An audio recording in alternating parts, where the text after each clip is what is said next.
দোস্ত আজকে জার্নিটা করতেও কেমন জানি লাগতেছে বুঝছিস। আসলে মানে সাধারণত আমি আর তুই দেখা গেছে অনেক জার্নি করার পর ক্লান্ত হয়ে যাই, কিন্তু আজকে জার্নির শুরুতেই ক্লান্ত, শুধু এখন না, গত কয়েকদিন যাবত এই অবস্থা চলতেছে। আসলে তুই চিন্তা কর যে এই গাড়িটাতে করে আমরা যাচ্ছি, এই গাড়িটাতেও প্রত্যয় ভাই বসছে কতবার, আমাদের সাথে গল্প করতে করতেই গেছে। এই গাড়িটাতে আমরা একসাথে গেছি এবং মানে প্রত্যয় যেদিন মারা যাওয়ার খবরটা পেয়েছিলাম ঠিক এই গাড়িটাতে করেই, আমাদের অফিসের এই গাড়িটাতে করেই আমি গিয়েছিলাম এবং এই গাড়িটাতে করে এসেছিলাম। এবং মানে আসলে এটা ভাবলে না খুবই খারাপ লাগে যে প্রত্যয় আমাদের সাথে নেই, মানে পৃথিবীতেই নেই। আমি আসলে মানে কি বলবো, থ্যাঙ্কস টু গড যে আমি না সত্যি কথা বলতে তো এখনো বিশ্বাস করতে পারিনি। যখন আমি বিশ্বাস করতে পারবো তখন যে আমার কেমন লাগবে আমি এখনো জানি না। I have no idea. গাড়িতে উঠলে এটা মনে হয়, মাইক্রোফোনের সামনে বসলে এটা মনে হয়, এবিসির ধারে কাছে আসলে এটা মনে হয়, কেউ রেডিও শুনতে থাকলেও মনে হয়। যারা প্রত্যয়ের সঙ্গে মিশেছে একবার, মানে মনে হয় না প্রত্যয়কে ভোলার মতো কোনো কারণ আছে, এরকমই একটা ছেলে প্রত্যয়। তো যাই হোক, যেটা ঘটে গেছে সেটা মেনে নেওয়া ছাড়ার কোনো উপায় নাই, এতটুকুই মেনে তো নিতেই হয়। স্পেশালি আমাদের মেনে নিতেই হয়। ইফ ইউ রিমেম্বার, যেদিন আমরা খবর পেলাম যে প্রত্যয় ভাই আর নাই, সেদিনও কিন্তু রাত্রে 9টা থেকে 11টা আমি শো করছি, কিছু করার ছিল না। আসলে এখনো কিছু করার নাই, চল এখনো তো রওনা দিতেই হবে। বেশিক্ষণ লাগবে না বোধহয়, আমরা তো আজকে কাছাকাছি যাচ্ছি সাভারের দিকে, এবং নিজেদের গাড়ি আছে, সো প্রবলেম হবে না। আমরা আই হোপ যে তাড়াতাড়ি পৌঁছে যেতে পারবো। Right. And one more thing, আজকে আগে থেকেই শ্রোতা বন্ধুদেরকে বলে রাখি যে আমরা সাভারে যে বাসাটায় যাচ্ছি, অ্যাজ ইউজুয়াল যেহেতু এটা একটা পার্সোনাল বাড়ি, আমরা এটার লোকেশন বলবো না। আমরা যাচ্ছি একটা মেসে, সেই মেসের একজন মেম্বার আমাদেরকে দাওয়াতটা দেয়, এবং এই ঈদের সিজন বলেই আমরা হয়তো তার মেস বাড়িটাতে তাকে সহ কিছুটা খালি পেয়ে গেছি। যাই হোক, আরো ডিটেলস না হয় পরে বলি, ধীরে ধীরে আপনারা পুরো বিষয়টা আমরা বর্ণনা করব, আপনাদের কাছে তুলে ধরবো। আপাতত চল গাড়িতে উঠি, আমরা জায়গা মতো পৌঁছে যাই। চল। ঢাকা থেকে গাড়িতে করে আমরা পৌঁছাই সাভারে। যাই হোক, জার্নিটা যত শর্ট মনে করেছিলাম, কিন্তু জ্যামের কারণে এত শর্ট হয় নাই। এটাই তো, সেটাই সমস্যা। মালয়েশিয়া থেকে আসতে 3 ঘন্টা লাগে, এয়ারপোর্ট থেকে আবার যদি তুই মহাখালী যেতে চাস তাও 3 ঘন্টা লাগে, করার নেই। যাই হোক, বহু কষ্টে অবশেষে আমরা পৌঁছে গেছি। সো দোস্ত, এবার এমনিতেই ক্লান্তি, মানসিকভাবে সবকিছু মিলিয়ে। তো যাই হোক, মানে চল আমরা ওকে, যারা আছে এক এক করে, আমাদের সাথে আজকে 3-4 জন গেস্ট আছে, সো আমরা এক এক করে তাদের গল্প শোনা শুরু করি। এবং আমাদের আগেই পৌঁছে গেছে আমাদের টিম, এবং সেই সঙ্গে আজকে যারা আমাদের আরো এক্সপিরিয়েন্স শেয়ার করবে আমাদের সাথে। রাইট, আমাদের সাথে বেশ কয়েকজন আছে এবং তাদের সবার এক্সপিরিয়েন্সই আমরা আমাদের থ্রুতে আপনাদের সাথে শেয়ার করব। সো প্রথমে কার কাছে যাব, সুমন তুই বল। আমার মনে হয় আমরা প্রথমে বিপ্লব ভাইয়ের কাছ থেকেই শুরু করি। রাইট, কেমন আছেন ভাই? কেমন আছেন? এই তো ভালো। ওকে বিপ্লব ভাই, আমরা ডট টিমের কাছে যতটুকু শুনেছি আপনার বেশ কয়েকটা ঘটনা আছে, এবং আমি আর রেহান দুজনেই ইন্টারেস্টেড আপনার এই ঘটনাগুলো শোনার জন্য। বিশেষ করে বিপ্লব ভাইয়ের কিছু ঘটনা আমি পেয়েছি, খুব এক্সেপশনাল মনে হয়েছে বাচ্চার ক্ষেত্রে। তো আমরা শুরু করি বিপ্লব ভাই, ফার্স্টে আপনি কোন এক্সপিরিয়েন্সটা আমাদের সাথে শেয়ার করতে চান?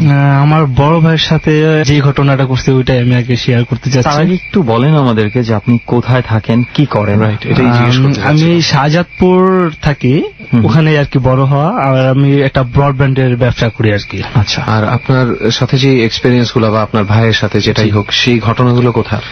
সেটা শাহজাদপুরেরই কোন একটা বিল্ডিং এর ছাদে। ওকে, দ্যাট মিনস আপনি ওই বিল্ডিং এর মানে পরিচয়টা স্পেসিফিক করে বলতে চাচ্ছেন না? ওকে, ঠিক আছে, আমরা আপনার এই বিষয়টাকে রেসপেক্ট করছি। ওকে, আমরা ঘটনার দিকে চলে যাই, যে কি ঘটনা ঘটেছিল। এটা হলো কি, গত রোজার ঈদে আর কি, 15 রোজার দিকে আমাদেরই ওই বিল্ডিং এ আর কি থাকতো, 15 তলায়। তো তারা 2 বোন ছিল। আপনারা হয়তো শুনছেন যে পাখি ড্রেসের জন্য অনেকে আর কি গত বছর হয়েছিল, করছিল। এটা ট্রেন্ড হয়ে গেছে, যখন ঈদের মধ্যে এক একটা ট্রেন্ড আসে, ট্রেন্ডি পোশাক আসে, এবং ওটাকে কেন্দ্র করে অনেক কিছু এই ধরনের দুর্ঘটনা ঘটে। এটা খুবই দুঃখজনক। তো তার বড় বোন বলতেছিল এটা তো অনেকে আর কি, মানে যেটাকে মানে আর কি আমরা বলি কমন হয়ে গেছে, তো তুমি অন্য নিউ আর কি চয়েস করো। তখন সে বলতেছে যে না, আমার এইটাই লাগবে। তো তার বোন হয়তো বকাঝকা তাকে করছে। তো এর পরের দিনই তার বোন অফিসে চলে গেল, বিকালবেলা সে আসলো। তখন আমরা উপরে ছিলাম, আমরা 2 ভাই উপরে ছিলাম। তো এসে অনেকক্ষণ দরজা নক করছে, খুলতেছে না, ফোন দিচ্ছে সে ফোন পিক করতেছে না, তো সে তো তখন মানে একটা ভয় পেয়ে গেছে যে কি হইলো, কেন ফোন, একটা ঘুমের মানুষকে এতবার কলিং বেল দেওয়া লাগে না, এতটা ফোন দেওয়া লাগে না। তো তখন মানে আমাদের যে কোনো একটা জায়গাতে একটা কমিটি থাকে যে এটার জন্য পরিচালনার জন্য যে কেউ থাকে, তো তাদেরকে আর কি ডাকা হয়েছে যে এরকম আমার ঘরে সমস্যা হইতেছে, আপনারা একটু আসেন। তো তারা আসলো, বললো যে এরকম এরকম সমস্যা কি। তখন আর কি আমি কিছু জানি না, তো আমি তখন নিচে নামবো অফিস থেকে। তখন তারা কমিটির আইসা দরজা পুলিশকে নক করলো, পুলিশ আসলো, দরজা ভাঙা তো দেখতেছে যে তার বোনটার কি গলায় ফাঁসি দেওয়া, জিবা টিবা বের হয়ে রয়েছে। হ্যাঁ, জিবা টিবা বের হয়ে রয়েছে। আমি তখন নিচে নামতেছি, আমার ভাইয়া তখন উপরে। তো নিচের যে গার্ডটা ছিল ওরা বলতেছে যে ভাইয়া শুনছেন নাকি, আমি কি আপনাদের ওই যে 15 তলায় যে ইয়াটা ছিল ভাড়াই টাকা, তার ছোট বোন তো সুইসাইড করছে। আমি কেন, পাখি ড্রেসের জন্য। আমি বলতেছি এটি তো পাগল ছাড়া কিছু না, এই ড্রেস লাগিয়ে কিনলে কি হইতো। তো এটা করে আমি বের হয়ে গেছি। তো আমার ভাইয়া শুনছে এটা, তো তখন ভাইয়া নিচে নামছে, নাইমা তখন আর কি পুলিশটা ইনকোয়ারি করলো, ভাইয়া যা নিজের হাত দিয়ে আর কি লাশটাকে নামাইছে। ওইটা চোখ মুখ খুবই মানে ফাঁসি দিলে তো মানুষ কি অবস্থা হতে পারে, অনেকটা ইয়া মানে মুখ দিয়ে লালা এবং বিভৎস ব্যাপার, সব ব্যাপার, ঘাড় ভেঙে গেছে। তো আমি আসার পরে দেখতেছি আর কি নামাইলো, পোস্টমর্টমের জন্য লাশ নিয়ে গেল। তো ফাইন, সব ঠিক আছে। তো ঈদের 3 দিন পর আমাদের টাওয়ার তো অনেকেই গ্রামে চলে যায়। আরেকটা কথা বলেন, আমাদের অফিস চলে গিয়ে একেবারে ছাদের উপরে, ওই বিল্ডিং, হ্যাঁ ওই বিল্ডিং এরই ছাদের উপরে। তাদের ফ্ল্যাটটা ছিল 15 তলায়, আর আমাদের অফিসটা হলো একেবারে ছাদে 17 তলায়। অফিসের পরে মানে আমরা কি ওখানে আর কি গাছ পাখিটাকে আর কি আমরা পালি। তো আমার ভাবি বেড়াতে গেছে, তো আমার ওই যে ভাইয়ের ছেলেটা আর হলো গিয়ে ভাইয়া চিন্তা করলো যে যেহেতু বাসায় নাই, একটু গরম লাগতেছে, আজকে অফিসেই থাকি, অফিসে আর কি ঘুমাইছিল। ইভেন ওই দিনটা মানে রাত প্রায় 2টার দিকেই ভাইয়ের ঘুম ভেঙে যায়। হঠাৎ করে সে আর কি মানে চোখ গেল বাইরে, যে দেখতেছে যে যেখান থেকে আর কি হাঁটা ইম্পসিবল, মানুষের পক্ষে একটা হাঁটা ইম্পসিবল। আর ওখানে তো কেউ মানে নিচের দিক এমনিতেই তাকাইলে ডর লাগে, যে 17 তলার থেকে নিচের দিকে তাকাইলে মানুষের মানে মাথাটা এমনিতেই ঘুরে। তো তখন দেখতেছে আর কি যে একটা মেয়ে ওই সাইড দিয়ে হাঁটতেছিল। তখন আর কি ভাইয়া ফার্স্টে খেয়াল করে নাই যে আর কি কে, তখন সে শুধু দেখতেছিল যে একটা মেয়ে ওইখান থেকে হাঁটতেছিল, তার চুলগুলো ছাড়া ছিল এবং সে একটা সাদা টি শার্ট আর একটা জিন্স প্যান্ট পরা ছিল। তো ভাইয়া তো ধরে গেছে এত রাত্রে মেয়েটা কোনখান থেকে আসলো। তো ভাইয়া মানে আমাদের অফিসটা থেকে একটু ছাদের মধ্যে গেল আর কি, দেখতেছে যে মেয়েটা চুলটা শুধু লড়াইতেছে, আর চুলটা লড়াতে লড়াতে এসে একটা জায়গায় বসলো। তো বসার পরে ভাইয়া যে পাশে তো একটা ছোট্ট একটা বাচ্চা আছে, এটা তো সে তো আরো ডরাই গেছে। এই কারণে তখন সে যায়া দেখবে যে এত রাতে কি এখান থেকে যদি পড়ে টরে যায় কিনা। তখন কিন্তু ভাইয়ের খেয়াল ছিল না যে তার থাইয়ের দরজা লাগানো, যে আমাদের যে অফিসের যে এখানে আর কি ক্লায়েন্টরা আসে সেই দরজাটা লাগানো, মানে সব তো লাগে, কেউ এখানে আসতেও পারবে না। যদি কেউ ছাদে আসে আমাদের অফিসের গেটটা দিয়ে আসতে হবে। ভাইয়া যায় মানে মেয়েটাকে ধরতে নিছে, বলতেছে এই তুমি কে, এটা বলে হাত দিছে। এর মধ্যে মেয়েটা ঘুরা ভাইয়ের দিকে বিশ্রী ভাবে একটু তাকাইলো, দেখলো যে সেই মেয়েটার জিবাটা বাইর হয়ে রয়েছে, মানে জিবাটা সে কামড় দিয়ে ধরছে। ইভেন তার চোখ দুটো মনে হয় যে চোখে নাই, মানে চোখ থেকে একটু বাইরে, এত বড় বড় হইতেছে, হ্যাঁ বাইর হয়ে আসতেছে। ভাইয়া এটা দেখে অর্ধেক হাত দিয়ে আবার হাত দেয় নাই। তখন সে দেখতেছে যেই মেয়েটাকে সে নিজের হাতে নামাইছে আমাদের ওই টাওয়ারে 15 তলায় যে ছিল। আপনি বলছেন যে 15 তলায় যে মেয়েটা সুইসাইড করছিল, হ্যাঁ ঠিক সেই মেয়েটাই। তো তখন তো ভাইয়া পুরো ডরাই গেছে, কিরে এই মেয়েটা এখানে আসলো, মুখ তো মারাই গেছে। ইভেন ভাইয়া তখন আর কি খেয়াল করলো যে এটা তো আসলে মানুষ না, এটা হয়তো অন্য কিছু। তো ভাইয়া নিচের দিক তাকালো, দেখলো যে কিছুক্ষণ পড়তে পড়তে মানে হঠাৎ করে আর কি এটা বিনিশ হয়ে গেল। তখন ভাইয়া আর কি অনেক ডরাইছে, ঘামায় গেছে গা। পরে তার বোন যখন গ্রামের বাড়ি থেকে আসলো, তখন তার বোনকে বললো, পরে বললো যে আমার সাথে আর কি এরকম হয়েছিল, যার বোন হ্যাঁ তার সাথে আর কি এরকম হয়েছিল। তো সে বলছে যে আমার সাথে এরকম হয়েছে, আমি বাসাটা টিলার পরে আমি বাসাটা ছেড়ে দিচ্ছি। এবং যখন রেহান উনি কিন্তু দেখতে পেয়েছে, তখনও কিন্তু অনেকটা ওই যে ওই মেয়েটা সুইসাইড করার সময় যেই অবস্থা ছিল, অলমোস্ট ওই অবস্থা, অলমোস্ট কিন্তু ওই অবস্থাতেই বডিটা দেখতে পেয়েছে। তো এরপরে কি আর আপনার ভাইয়া দেখতে পেয়েছে আর কোনো? না, তখন আর কি তারা মিলাদ টিলাদ পড়াই দেওয়ানোর পরে এরপরে রুমে মিলাদ পড়ানো হয়েছে, হ্যাঁ পড়ানোর পরে তারা চলে গেছে। ইভেন তারপর আর ভাইয়ের সাথে এরকম কোনো ঘটনা মানে আমি বলছিলাম না যে শুরুতে যে আমরা একটু ভিন্ন ধরনের ঘটনা পাবো বিপ্লব ভাইয়ের কাছ থেকে। আই থিঙ্ক কিছুটা হলো ব্যতিক্রম একটা ঘটনা, মানে এরকম জায়গায় এই ধরনের ঘটনা। এক্স্যাক্টলি, কিছুটা। এবং মানে ঠিক সেই মেয়েটাকেই দেখতে পাওয়া এবং মানে লাস্ট তার যে অবস্থানটা ছিল সেই অবস্থানেই, মানে শারীরিক ভাবে যদি আমরা বলি যে চোখ কোটর থেকে বের হয়ে আসছে, জিহ্বা বের হয়ে আছে, মানে সে কিন্তু সুইসাইড করার পরে তার এই অবস্থাটাই হয়েছিল এবং এই অবস্থাটাতেই তাকে আবার দেখতে পায়। আরেকটা বিষয় কি, এই ধরনের ঘটনাগুলো যখন ঘটে মনে করো একটা মেন্টাল একটা অন্যরকম মানে চিন্তা ভাবনা থাকে। আমি যেই বাসায় থাকি এখন, মানে প্রায় বছরখানেক আগে ওখানে একটা সুইসাইডাল কেস ঘটেছিল। যদিও বিষয়টা ওইভাবে ক্লিয়ার হয়নি, পরবর্তীতে আমরা জানি না আসলে ঘটনাটা কি ছিল। তো যখন আমি রাতের বেলা অনেক সময় অফিস থেকে অনেক রাতে যেতাম, 1টা 2টার দিকে, আমি যখন সিঁড়ি দিয়ে উঠতাম মানে কেমন জানি গা ছমছম করতো, কিছুই না, কেমন জানি মনে হতো যে এই তো এই বাসায় তো একটা ঘটনা ঘটে গেল কিছুদিন আগে, অন্যরকম কেমন যেন ভারী আবহাওয়া। তো যাই হোক বিপ্লব ভাই, আর কোন ধরনের কোন এক্সপিরিয়েন্স কি আছে? হ্যাঁ, এটা আমার নিজের সাথে আর কি ঘটা, সেম একই প্লেসে। আমাদের ওইখানে টাওয়ারটা হলো 7টা টাওয়ার, 5 নম্বর টাওয়ারে, এটা হলো গিয়ে 10 তলায়। আমাদের লাইন তো অনেক টাইমে বলে যে লাইনটা বন্ধ করে দেন, তো এরকম হয়তো বলছে, আমাদের খেয়াল ছিল না। ইভেন এই জুন মাসে আমি আর কি ছাদের উপরে থেকে লাইনটা দেখতে পাই যে এই ঘরে তো একটা লাইন আছে, আমি তো ওই ঘরের বিলটা তো নিয়ে নাই, যেহেতু আমি নিজের হাতে আমার বিলটা কালেকশন করি, আমার মনে থাকবেই। তো আমি কার্ডটা দেখলাম যে প্রায় 4-5 মাস যাবত এই ইয়াটার বিল নাই। তো আমি গেলাম যে 4-5 মাসের বিল বাকি আছে, যাইতে হলো বিলটা নিয়ে আসি। এটা হলে গিয়ে 10 তলার। ফার্স্ট যেদিনকে গেছি ওদিনকে আমি কলিং বেল টিপ দিলাম। একটা প্রায় 6-7 বছরের একটা বাচ্চা হবে, সে আমাকে জিজ্ঞেস করলো যে কাকে চান।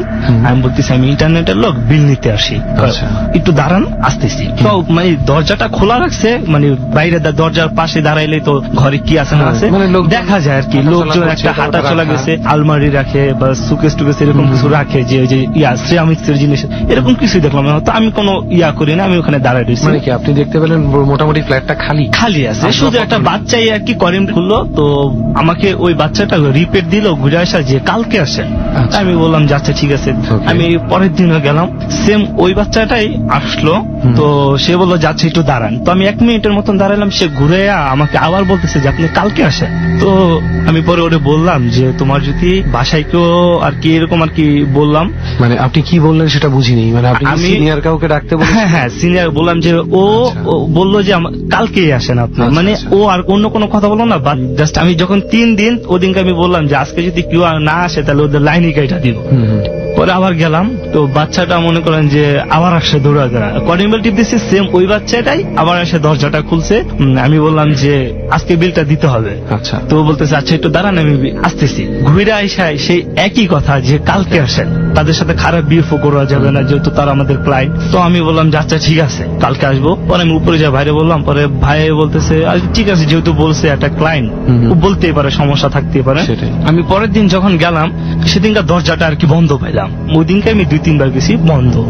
3-4 দিন যাওয়ার পরে মানে আমার পুরো মেজাজ গরম হয়ে গেছে, মানে একটা খারাপ লাগে না যে কয়বার যাওয়া যায় একটা লোকের কাছে। পরে আমি নিচে সিকিউরিটি গার্ডের কাছে গেলাম যে মামা এই যে 10 তলার এত নম্বর ইয়াটা আমি তো বিল পাই, তো আমার বিলটা তো এরকম 5 মাসের বিলটা আটকে গেছে, সে তো দিতেছে না। তো সিকিউরিটি গার্ডটা অনেক পুরনো, আমাকে চিনে জানে। পরে ও একবার আমার মুখের দিক তাকাইলো, বললো যে আচ্ছা ঠিক আছে আমি দেখতেছি দাঁড়ান।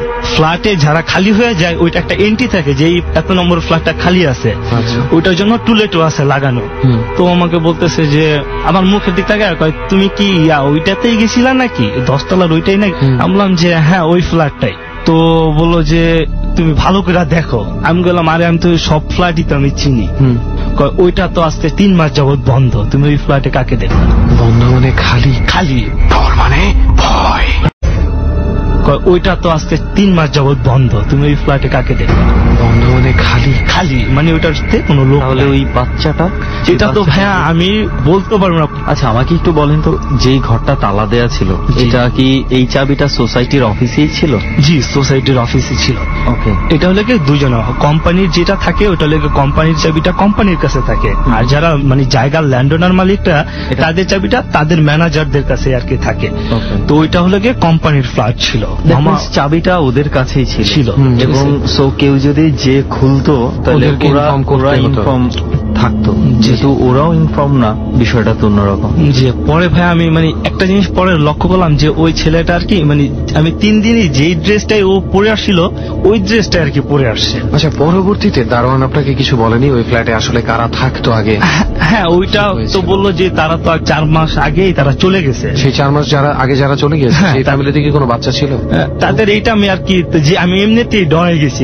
ওটা জানেন না মানে আগের ফ্যামিলিটা বাচ্চা ছিল কিনা? না, ওটা আমি আর কি শিওর জানি না। Actually I was hoping for মানে হিস্ট্রি, একটা ফ্ল্যাটের যদি কোনো হিস্ট্রি থাকে সেই ক্ষেত্রে এমন একটা যেটা উনি দেখেছেন সেটা এখন আসলে কি আমরা বুঝতে পারছি না, কিন্তু কেন জিনিসটা। আরেকটা ঘটনা হচ্ছে যে আপনি যখন এটা জানি হলো যে আপনি এরকম একটা কিছু দেখেছেন, এরপরে কি আর ফ্ল্যাটটাতে যে খুলে দেখা হয়েছিল যে আসলে কেউ কি আছে কিনা ভেতরে? যখন আমি আমার ভাইয়াকে বলি, ভাইয়া জানতো আসলে আমাদের ওই জায়গাটা এমনিতেই আর কি একটু ইয়া ছিল, তো ভাইয়া বুঝছে যে হ্যাঁ তুই যেটা দেখছিস ওইটা আসলেই হয়েছে হয়তো তোর সাথে, বাদ ওই ফ্ল্যাটটা আসলে খালি ছিল। কিছুদিন আগে এই ফ্ল্যাটে আর কি লোক উঠছে, এটা আমি নিজের হাত দিয়ে আমি 1 তারিখে যে আমি লাইনটা দিয়ে আসছি, তাদের নতুন একটা লাইন, আমার যে লোক আছে ওকে নিয়ে আমি লাইনটা যাই দিয়ে আসছি। ওরা কি এখন মানে ভালোভাবেই আছে? হ্যাঁ, ওরা কি আছে, ওরা কি ভালোই আছে। ওদের সাথে কখনো শেয়ার করেছিলেন? না, ওদের সাথে যেহেতু এটা শেয়ার করি না, বেটার। আচ্ছা বিপ্লব ভাই, আপনার টাইমিংটা কি ছিল? আপনি যে 3 দিন আপনি বাচ্চাটাকে দেখেছেন একই টাইমে কি গিয়েছিলেন নাকি দিনের বিভিন্ন সময়? না, আমি রাত্রে যখনই বিল আনতে যাই, যেহেতু সবাই আর কি বাইরে চাকরি করে, এশারের পরে আর কি 8টার পরে আর কি যাই, সবসময় আমি 8টার পর থেকে আর কি বিলটা কালেক্ট করি। ওকে, আমরা এক এক করে তো দুটো ঘটনাই শুনে ফেললাম, তাও আবার একই বিল্ডিং এ। তো বিপ্লব ভাই, আমরা ডট টিমের কাছে যেরকম শুনেছি আপনার আরো একটা ঘটনা আছে, তো সেই ঘটনার এখন শুনতে যাচ্ছিলাম। ঘটনাটা হলো গিয়ে প্রায় আর কি 90 হ্যাঁ এরকম আর কি। তো এটা হলো গিয়ে আমার নানির মুখ থেকে শোনা। ঘটনাটা কোথায় ঘটে? এটা হলে গিয়ে পটুয়াখালী বাউফল থানায় ওই জায়গাটা আর কি ঘটনাটা ঘটে, সাবুপুরা ইউনিয়ন। আচ্ছা, মানে আগে তো গ্রাম অঞ্চলে তো মানে এত লোক ছিল না, দেখা যেত যে একটা ঘর অনেক বড় কিন্তু লোক আছে মাত্র 2 জন। তো ওই এলাকাটার মধ্যে আর কি প্রায় 8-10টা আর কি বাড়ির মতন ছিল। একটা বাড়ি যাইতে আর কি 5 থেকে 10 মিনিট লাগে এরকম আর কি পর। তো ওইখান থেকে আর কি অন্য জায়গা থেকে একটা ফ্যামিলি আইসা মানে খালের একটা পাশ দিয়ে, মানে খাল থেকে একটু বেশি না 10-15 হাত দূরে বাড়ি করে তারা। তো তাদের ফ্যামিলি মেম্বার ছিল 4 জন, ওয়াইফ, হাজব্যান্ড আর হলে 2টা বাচ্চা ছিল। ঠিক আছে, তো লোকটা আর কৃষির কাজ করতো আর কি, অনেকের যে যখন ধান উঠতো ধানের টিয়া কাইটা দিত এরকম আর কি ছিল। তো লোকটা এরকম কাজ করতে করতে হঠাৎ তার টিবি রোগ হয়ে যায়, টিউবারকিউলোসিস। তখন এটার চিকিৎসাও ছিল না। আচ্ছা, তো এরকম অনেকদিনই অসুস্থ হয়ে যায়, পর একদিন রাত্রে আর কি সে মারা যায়। তো মারা যায়, তো আশেপাশে অনেকে আসে, তো লোকজন এত কম কি কেউ আর বসে নাই। তো তাদের যে তার ওয়াইফ আর হলো তার 2টা বাচ্চাই ওইখানে ছিল, তখন তারা কি ভয় পাইতেছে যে এত রাত্রে আমরা মাত্র 2 জন, তারপর পাশে একটা খাল। কবর দেওয়ার ব্যাপারে কোনো চিন্তা হচ্ছে না? কবর দেওয়ার ওইটা মানে এখন তো রাইত হয়ে গেছে, কেউ আর কি এটা নিয়ে বেশি করতেছে না, যেহেতু মসজিদও আমাদের ওইখান থেকে অনেক দূরে, যে এখন ধানের সিজন আর কি, আবার যদি বাসায় চোর টোর আসে এখন এইটার জন্য তার কেউ বসে থাকবে না। তখন তাদের ঘরের মধ্যে তারাই ছিল এবং তারা অনেক গরিব ছিল, এটা তো আমি আগেই বলেছি যে লাশটা রেখে দিয়েছেন, সকালবেলা সবাই আর কি এসে একটু দেখবে। তাদের বাড়ি থেকে আরেকটা বাড়ি যেতে কমসে কম 10 মিনিট সময় লাগবে, এত দূরত্ব। খেত দিয়ে যদি হাইটা যায় তাহলে 10 মিনিট সময় লাগবে। আচ্ছা আচ্ছা। তো তখন আর কি মারা যাওয়ার পরে আর কি যাই হয় ঢেকে রাখে। আগে যারা যেখানে আরেকটা কথা বলে নেই, আত্মীয় স্বজন আছে ওইখানে খবর পাঠাইছে, তো তারাও আস্তে আস্তে হয়তো রাত বা সকাল হয়ে যাবে, এত রাত্রে কে যাবে। ঘন্টা 2 পর দেখতেছে যে তার ভাইগনা আইছে, যে মারা গেছে তার ভাইগনা আসে, মানে ডাক দিছে যে মামি শুনলাম মামা নাকি মারা গেছে। তখন সে দেখলো যে তার ভাইকনাটা আর কি আসে, পুরো পরিবারটা একটু সাহস পেল, একটু সাহস পেল। তখন বলতেছে যে মামি কাইন্দেন না, আমি তো চলে আসছি, তাহলে আপনারা এই যে মানে 2টা রুম ছিল, তো বলে যে আপনারা পাশের রুমে যে বসেন, আমি মামার পাশে বসলাম। তো ভাই জানেন তো হেরিকেন আর কুফি ছাড়া আগে কিছুই ছিল না দেশে। তারা পাশের রুমে চলে গেল, সে ওইখানে 5 মিনিট ঘোরাফেরার পরে হঠাৎ করে সে কুফিটা নিভিয়ে দেয়। মানে যে ভাইকনাটা ছিল লাশের পাশে যে কুপিটা রাখা ছিল সে সেটা নিভিয়ে দেয়। ওই ফ্যামিলির তখন তারা কেউ খেয়াল করে না যে পাশ থেকে যে কুপিটা নিভে গেছে। তার ওয়াইফটা এসে দেখলো যে কুপিটা নিবানো, ইভেন সে একটা আওয়াজও পাইতেছে, মানে কিছু একটা কাটার একটা আওয়াজ পাইতেছে, কিছু খাইলে একটা আওয়াজ থাকে না, কচর মচর একটা আওয়াজ থাকে, ওই আওয়াজটা তখন আর কি বের হইতেছিল। ঘরের পর্দাটা সরে দেখলো যে তার যে ভাইকনাটা আসে সেই ভাইকনাটা নাই, রুম খালি। তার চোখটা আবার ওই চাদরে মানে তার দিকে ন্যাচারালি যাবেই, হ্যাঁ ওইখানে গেল, যে চাদরটা দিয়ে তাকে ঢাকা আছে সেই চাদরের নিচে কিছু একটা লড়তেছে, ওইখান থেকে আওয়াজটা আসতেছে। সে আর কি খুব ডরে গেল যে হঠাৎ করে কি হইলো। তো সে দেখতেছে আরো আওয়াজ বাড়তেছে এবং কি পিছন সাইডটা মানে পায়ের সাইডটা আস্তে আস্তে হয়ে যাইতেছে, মানে মাটির সাথে চাদরটা লাগা যাইতেছে। একটা কিছু ঢাকলে তো ওই জিনিসটার একটা উচ্চতা আছে, তো সে দেখতেছে যে আস্তে আস্তে ঢাকা ওইটা সামনে চলে, তো সে ডরাই গেছে।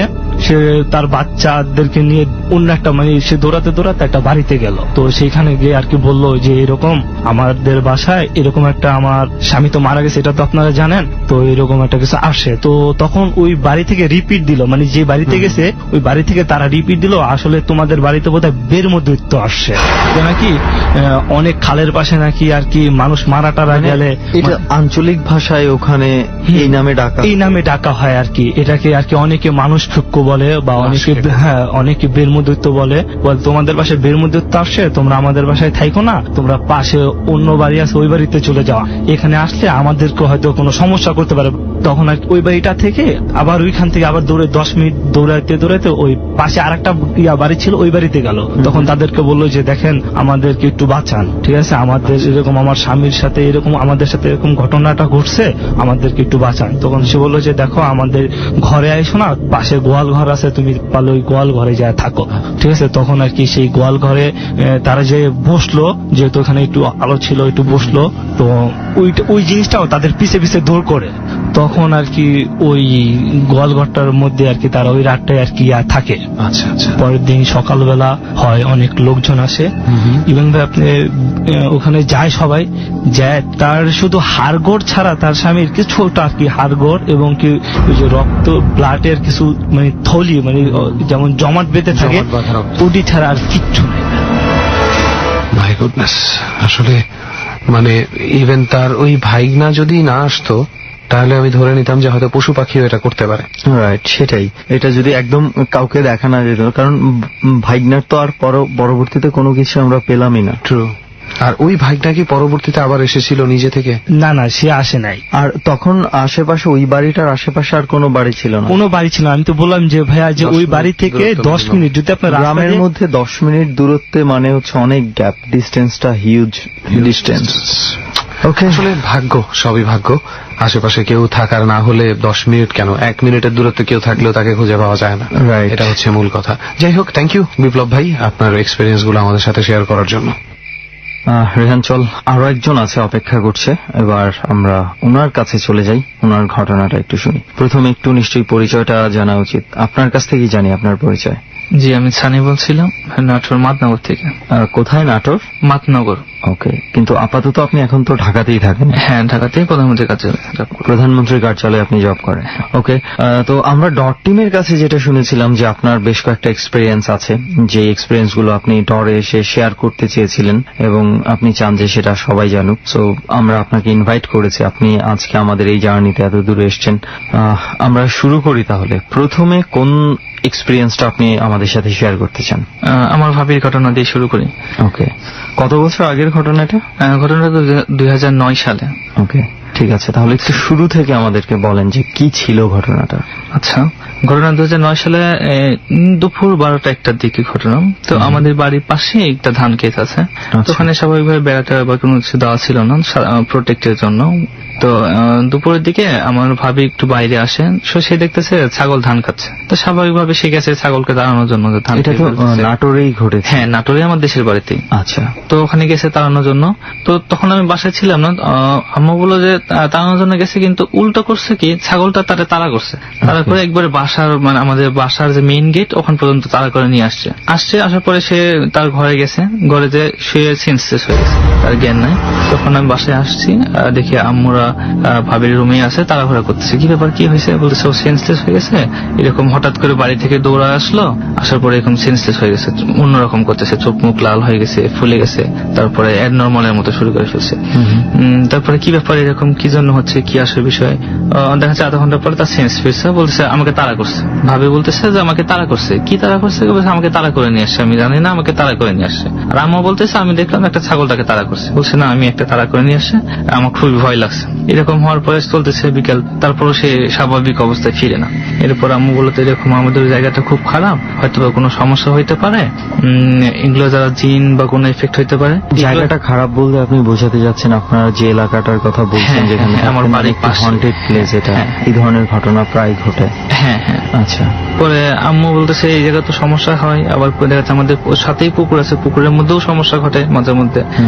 পরে আমি বিকেলে 5টার দিকে আমাদের স্কুলে যে নাইট গার্ড ছিল, ওনার নাম হচ্ছে রকিম চাচা, পরে আমি গেলাম রকিম চাচার কাছে। ওখানে যে বললাম এরকম এরকম আঙ্কেল, এরকম তো সমস্যা হচ্ছে দুপুর থেকে, আমাদের ওই জায়গাটা একটু খুব একটা সুবিধা না, মনে হয় কিছু একটা হয়েছে, আপনি একটু আসেন বাসাতে। পরে উনি সন্ধ্যার সময় আসলো।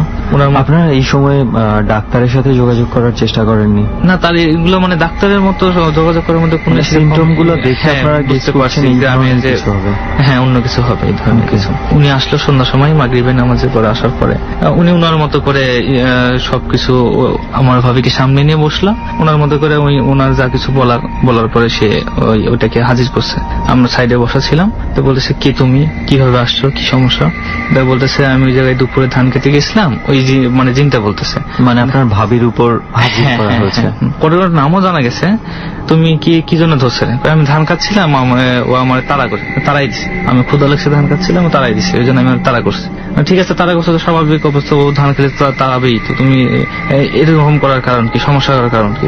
বলতেছে আমি পছন্দ করছি, নিয়ে যাবো মানে ওর তো বিয়ে হয়েছে, এখন বাচ্চা কাচ্চা সংসার আছে, তুমি ওই নিয়ে যাবে কিভাবে, এটা সম্ভব? তুমি চলে যাও। না আমি যাবো না, এরকম সমস্যা হ্যান ত্যান নাসর বান্দার মতো চলতেছে। পরে সে কিছু পানি পড়া এবং ওরা নাকি একটু আগুনে সুতলির মতো আগুন ধরে শাক টাক দেওয়ার পরে সে চলে যায়। বলতেছে আপাতত চলে গেছে, দেখেন কি হয়। তো ওই দিন রাতে এরকম চলে গেল, কিছু পানি পরে টানি পরে দিয়ে ওই দিন রাতের সমস্যা হয়নি। ঠিক পরের দিন দুপুর বেলা আবার একই সিমটম শুরু হয়ে গেছে, দৌড় মারতেছে। এটা কি ওই দুপুর বেলা? হ্যাঁ, দুপুর বেলা যে সময়টাতে ধরেছিল। হ্যাঁ, পরের দিনও ওই টাইম। পরে আবার সেই দুপুর বেলা তখন আমি বাসাতেই ছিলাম, এরকম সমস্যা। আমি, আমার এক কাজিন সুমন আর আমার বড় ভাই, 3জন ছিলাম রুমের মধ্যে। তো 3জন মানুষ ওরে আটকানো যাচ্ছে না। একটা মহিলা মানুষের ভাবি মানে এত গায়ে শক্তি হয়ে গেছে যে 3জন ওটাও ওভারটেক করেছে, চলে যাচ্ছে। কই যাচ্ছে? আমি কাছে যাবো। আচ্ছা। পরে আমরা না পরে অনেক কষ্ট করে মানে আটকাইছি, আটকানোর পরেও শিখতে চলে যাচ্ছে, ঘরের মধ্যে নিয়ে আসছে, এরপরও দরজা করে চলে যাচ্ছে। পরে না পরে আমার বড় ভাই যে খাটের যে স্ট্যান্ড ছিল ওরে মারধর করে, কিছু মারধর করার পর সেন্সলেস হয়ে যায়। তখন ওই রকম চাচার কাছে যায়। তো বলতেছে এখন তো বাবা দুপুরে হবে না, আমি সন্ধ্যার পরে আসবো, সন্ধ্যার পরে আসে দেখবো কি হবে, আপাতত দেখো তোমরা কি হয়। তো যখন মারধর করা হয় 1 ঘন্টা পরে দেখা যাচ্ছে সে সেন্স ফিরে পায়, স্বাভাবিক অবস্থা, মানে মারছে, সে ব্যথা পাইছে, হাঁটতেও পারতেছে না, এরকম একটা অবস্থা। এরকম চলতেছে। সন্ধ্যার সময় আবার রকম চাচাকে ডাকে আনলো। তো উনি বললো দেখো এরকম আমি তো অনেক এরকম এক্সপিরিয়েন্স আছে, তো এরা সাধারণত বিভিন্ন রকম খাইতে চাই বা বিভিন্ন আসার বিষয় হয়, তোমরা এক কাজ করো 2-3 আইটেমের মিষ্টি আনো আর কলা নিয়ে আসো। কলা নিয়ে আসলাম আমি, দেশি কলা আর মিষ্টি 2-3 আইটেম আনার পরে ওনারা আবার এরকম হাজির করা হলো। কি ব্যাপার তুমি আবার কি জন্য আসছো? কালকে না তুমি না করলে কিংবা কানে হাত দিলে নাকে বি করলে যে আমি আর আসবো না, ধরবো না, সমস্যা। তো বলছে না আমি ওরা নিয়ে যাওয়া লাগবে, ও একটা সমস্যা আছে, নিয়ে যাওয়া লাগবে। মানে ভয়, কানে হাত দিলে নাকে বি করলে যে আমি আর আসবো না, ধরবো না, সমস্যা। তো বলছে না আমি ওরা নিয়ে যাওয়া লাগবে, ও একটা সমস্যা আছে, নিয়ে যাওয়া লাগবে। কি সমস্যা? তখন বিশাল লং হিস্টোরি, আমি হিস্টোরিটা লং বলবো না, শর্টেই বলি। সেটা হচ্ছে যে ওই আমার ভাবি যখন জন্মগ্রহণ করে, তো ওই যে জিনটা ধরছিল, ওর নাম ছিল মুসলিম, পরে নামও বলছে, আর ওর একটা ছেলে বাচ্চা আর আমার ভাবি যদি জন্মগ্রহণ করে পাশাপাশি আর কি একই দিনে একই সময় হয়েছে। তো তখন থেকে নাকি ওদের একটা প্ল্যানিং বা ওই বাচ্চার সঙ্গে খেলা করতো, এটা জানতাম না আমরা কিছুই। ওই জিনটাই বলতেছে সবকিছু যে এরকম অনেকদিন তার সাথে ছিলাম, কিন্তু তোমার ওই এই মেয়ের নানি কিছু কিছু তাবিজ দিয়ে আমাদেরকে দূরে সরাই রাখছে, এই জন্য আমরা আসতে পারিনি। ওরা অনেক খোঁজাখুঁজি করছে কিন্তু পাইনি। কিন্তু অনেকদিন পরে এরা খুঁজতে খুঁজতে এলাকার আশপাশে খুঁজতে খুঁজতে এখানে এসে পাইছি, এরা নিয়ে যাবো, এরা আমার ছেলের সঙ্গে বিয়ে দেবো, ও নিয়ে যেতে বলছে আমার ছেলে। আমি খুঁজতেছি অনেকদিন ধরে, কি ব্যাপারে তো বিয়ে হয়েছে, কিভাবে নিয়ে যাবে, হ্যান ত্যান বিভিন্ন আশায় বিষয় পরে আবার সে অন্যরকম বিভিন্ন রকম ভয় দেখায় এরকম, যে তোমার এই বোতলে করে রাখবো কিংবা আটকায় ফেলবো, তুমি আর যাইতে পারবো না, ছেড়ে দাও, বিভিন্ন রকম। তো বলছে তুমি আর যা খাওয়া লাগে খাও, কিন্তু ছেড়ে দাও। বলছে ঠিক আছে খাও। তখন মিষ্টি ছিল প্রায় 1 থেকে 1.5 কেজির মতো, টিফিন আইটেম মিলে সেই মিষ্টি সবগুলো খাই ফেলছে। তারপরে কলা ছিল 1 ছড়ি, তাও টোটাল 12 থেকে 14টা কলা ছিল, বড় বড় সাগর কলা। তো একের পর এক সে কলা খাইতেছে। আমরা দেখো একটা মেয়ে মানুষ এতগুলো মিষ্টি খাই ফেললো, আবার কলাও খাইতেছে, মানে প্রথম এক্সপিরিয়েন্স, কেউ বোঝেনি। পরে উল্টো দিক থেকে ভাবি শুয়ে থেকে এগুলো কলাগুলো খাচ্ছে, দেখে বলছে কি ব্যাপার এগুলো খাচ্ছে, ওই হয়তো বা ফাইজলামি করছে বা খাওয়ার জন্য এগুলো অভিনয় করতেছে। সে উল্টো দিক থেকে করছে কি, হাত থেকে একটা কলা নিয়ে ফিকে মারছে। কেউ না দেখে একটা ফিকে মারলে পজিশনে নাও লাগতে পারে, কিন্তু দেখা যাচ্ছে আমার ওই একবারে মুখে যে লাগছে। তুই বন্ধ কর, তুই আমার চিনিস, তো আমি দেখে নেবো। গেলাম, এরপরে তো চাষা ওই জায়গায় উপস্থিত আছে, তো বলতেছে ওদের ছেড়ে দাও, যা হবার হয়েছে। ঠিক আছে আমি আর আসবো না, ওরা ছেড়ে দিই। এই ভেবে তখন নাকে মাটি পড়ে তারপরে সে চলে যায়। চলে যাওয়ার পরে আরেকটা কথা আমি সরি ভুলে গেছি, যে যখন ভাবিকে আগের দিন মারছিলাম আমরা, তো হাঁটতে পারতেছিল না সে স্বাভাবিক অবস্থায়। তো যখন হাজির হয়েছে একটু সে ছিলেন, মানে বুঝিনি, মানে ওই যে মানে যখন আমরা 3 জন আটকে রাখার সময় যখন আটকে না রাখতে পারে বাধ্য হয়ে মারছিলাম, তখন সে হাঁটতে পারতেছিলাম, পায়ে এত জোরে ব্যথা পাইছিল। পরে একটা জিনিস আমরা অবাক হয়ে গেলাম যে সে লোকটা হাঁটতে পারতেছিল না, আমরা তাকে ঘরের মধ্যে থেকে ধরে নিয়ে এসে বাইরে বারান্দায় বসালাম। সে একটা অবাক ঘটনা, এগুলো খাওয়ার পরে আমাদের ওই কবিরা যে রকিম চাষা ওনারা বলতেছে তোর সাথে আমার একটু কথা আছে, তুই একটু সাইডে। তখন সে স্বাভাবিক অবস্থায় উঠে দাঁড়ায়, জোরে মানে খুবই স্পিডলি সে সাইডে রুমে নিয়ে যায়। তার সঙ্গে কি কথা বললো আমরা জানি না, তার সঙ্গে কথা হয়েছে। আবার সে শুয়ে পড়লো, তারপরে কিছু পানি পড়া বা চাষা জাগলা ওনার যে থাকে মেনটেন করে সে চলে গেল। তবে এতটুকু বললো যে বাবা আমার সমস্যা হতে পারে, তোমরা কেউ আমার একটু আগায় রেখে স্কুল পর্যন্ত রাতের বেলা, একা আমি রাস্তা বের হবো না, আমার সাথে সমস্যা হতে পারে। আমরা রেখে আসলাম, ওই দিন রাতে আর সমস্যা হয়নি। ঠিক পরের দিন আবার চলতেছে, এটা দ্বিতীয় দিন চলতেছে। তৃতীয় দিনে আমাদের বার্ষিকে তখন ওই দিন চৈত্র মাস ছিল, ধানের সময় গ্রাম অঞ্চল টিউবওয়েলে পানি খুব কম থাকে, নতুন টিউবওয়েল বসাইছি আমরা। টিউবওয়েল বসালে নতুন বেশি বেশি আর কি ওটা ইউজ করতে হয়, নাহলে বালু পানি যে নষ্ট পানিগুলো উঠতেছে। তখন আমি হঠাৎ ঘরের মধ্যে সে ভাবি একা, আমরা বাড়ি থেকে দরজা তালা দিয়ে রাখছি যে কোনো সময় বের হয়ে যেতে পারে। তখন আমি শুনতেছি ঘরের মধ্যে শব্দ হচ্ছে, এরকম বিভিন্ন রকম শব্দ, একটু মানুষ ব্যথা ফেলে বা কেউ ঠাসে যাতায়াতি করলে যেরকম শব্দ হয় এরকম। আমি দৌড় মানে টিউবওয়েল চাপা থেকে দৌড়ে আমাকে বললাম আম্মু এরকম শব্দ হচ্ছে, কি হয়েছে দেখো তো। তো আমরা সবাই দরজা খুললেন, 3 জন মিলে, আমি আমার বোন আম্মু মিলে দরজা খুলে দেখি যে ওর হাত পিছনে দিয়ে, পা হাত একটা গামছা দিয়ে বান্ধা, মানে ওর ওড়না ছিল ভাবির গায়ে, ওড়না দিয়ে হাত পা গুলো একসাথে বান্ধা পিছনে এভাবে, আর তার মুখেও ছোট কাপড় পয়সা ঢুকাই দেওয়া হয়েছে, মানে মুখ দিয়ে কথা বলতে পারতেছেন এরকম একটা অবস্থা, মানে গোগনো শব্দ হচ্ছে। কি ব্যাপার, আমরা তো অবাক হয়ে গেছি, এরকম সমস্যা হলো কি জন্য, এই তো নিয়ে যেত। পরে সাথে সাথে আবার রকম চাচাকে কল করা হলো, সে আসলো, কি ব্যাপার কি সমস্যা হয়েছে। পরে আবার কিছুক্ষণের মধ্যে ওটাকে হাজির করছে, কি ব্যাপার তুমি এই সমস্যা, আমি আর নিয়ে যাবো। কি নিয়ে যাবো, এটা তৃতীয় দিনের ঘটনা। কি জন্য নিয়ে যাবো, আমি ওর সঙ্গে বিয়ে করবো রে, আমি নিয়ে যাবো। তো তুমি কে, কালকে কে ছিল, কালকে যে আসছিল ওনার নাম মুসলিম, উনি আমার বাবা, আমার নাম সুজন, যে কথা আগের দিন ওর বাবা বলছিল যে আমার ছেলের সঙ্গে বিয়ে দেবো, সে নিজেই এবার তার প্রজেস করছে, আমি ওরা নিয়ে যাবো। কি জন্য নিয়ে যাবা সেই টোটাল হিস্টোরি আবার সে বললো, বলা করে না এটা তো সম্ভব না, এর বিয়ে হয়েছে, তুমি কিভাবে নিয়ে যাবো, তোমরা এক জাতি, এরা মানব জাতি, এটা সেমন সম্ভব। অনেক ভয় টয় দেখানোর পরে বললো তোমার তো নাচর বান্ধা যাবেই না, সে ওরা নিয়ে যাবে, বিভিন্ন রকম সমস্যা, তাবিজ দিয়ে কাজ হচ্ছেন, বোতল নিয়ে এসে ওরকম যেটা বললাম, ওরা বোতল আটকে রেখে ভয় দেখাচ্ছে বা বিভিন্ন রকম মন্ত্রতন্ত্র করছে। তারপর একটা দাগ দিয়ে বসানো হয়েছে ভাবে এর মধ্যে, দাগের মধ্যে বলছে এই জায়গায় তো আটকে রাখবো, নাহলে বোতলে পড়বো। তখন তো সে বলছে না না ঠিক আছে, আমি ছেড়ে চলে যাবো, আমার এই ছাড়ি দাও, মাফ করে দাও, আমি আর এরকম করবো না। পরে 2-3 দিনের মাথায় কিছু তাবিজ পানি পড়া দিল, সে এরকম আমাদের সামনেই নাকে খত দিল, তারপরে কানে ধরলো, বলছে আমি আর আসবো না বলে চলে গেছে। এরপরে পরের দিন ওষুধ পানি, মানে যে ওষুধ বা পানি পড়া যে তাবিজ দিয়ে গেছিল ইউজ করতেছে, এরপর আর কোনো সমস্যা হয়নি। আচ্ছা, তো ফাইনালি সে এখন কি সুস্থ আছে? এখন সুস্থ আছে। ওকে, তো যাই হোক, তবে একটা বিষয় আমার কাছে খুবই মানে খটকা লেগেছে, এবং আমি যারা শুনছে ডর, আমি তাদের প্রত্যেককে বলবো যে আপনারা যেটা করেছেন, প্রথমবারেই ডাক্তারের কাছে না গিয়ে কবিরাজের কাছে গিয়েছেন। আই থিঙ্ক যে আপনাদের প্রথমেই ডাক্তারের কাছে যাওয়া উচিত ছিল, এবং যারা শুনছেন এই ধরনের ঘটনায় প্লিজ আমরা বলবো যে প্রথমেই ডাক্তারের কাছে যান, তারপর আপনারা যদি কোনো কিছু ভাবতে চান সেটা পরের বিষয়, প্লিজ অবশ্যই ডাক্তারের কাছে যাবেন প্রথমে। তো এরপরে আরো কোনো ঘটনা মনে হয় আপনার আছে যেটা আমরা ডটিমের কাছে শুনেছিলাম, তো এরপরে আর কি ঘটনা এক্সপিরিয়েন্স আপনি শেয়ার করতে চান? আচ্ছা, ঘটনাটা হচ্ছে আমাদের মসজিদকে কেন্দ্র করে। তো আমাদের এই নাটোরেই? হ্যাঁ, নাটোরে আমাদের গ্রামের বাড়িতে। এটা কত বছর আগের ঘটনা? এটা 2010। ওকে। তো ঘটনা হচ্ছে এরকম, তো মসজিদে তখন খুব একটা আর কি গ্রামের লোকজন নামাজ পড়তো 5-6 জন এরকম আর কি সবসময়। জুমার নামাজ তো সবাই পড়তো, কিন্তু নর্মালি যে ওয়াক্ত নামাজগুলো বা ফজরের সময় একটু লোকজন কমই হতো। তো ঘটনাটা যখন আমরা ছোট ছিলাম তো শুনছি যে একজন মুয়াজ্জিন ছিল, উনি এট ফার্স্ট মসজিদ যখন শুরু হয় তখন থেকে এসে আছে, ইমাম সাহেব সে প্রথম থেকেই আছে। তো ওনারা বলতো যে মসজিদে নাকি বিভিন্ন রকম সমস্যা হয়, রাতে কেউ থাকে না, আর এখানে একজন জিন আছে যে মাঝে মধ্যেই অনেকেই দেখে যারা রাতের বেলা অনেক এই পথ হেঁটে যায় কিংবা রাতে মসজিদে থাকে, দেখবো তারা দেখছে, এমনকি তার নামও জানে। বলছে হাজী মোহাম্মদ মহসিন জিনটার নাম ছিল।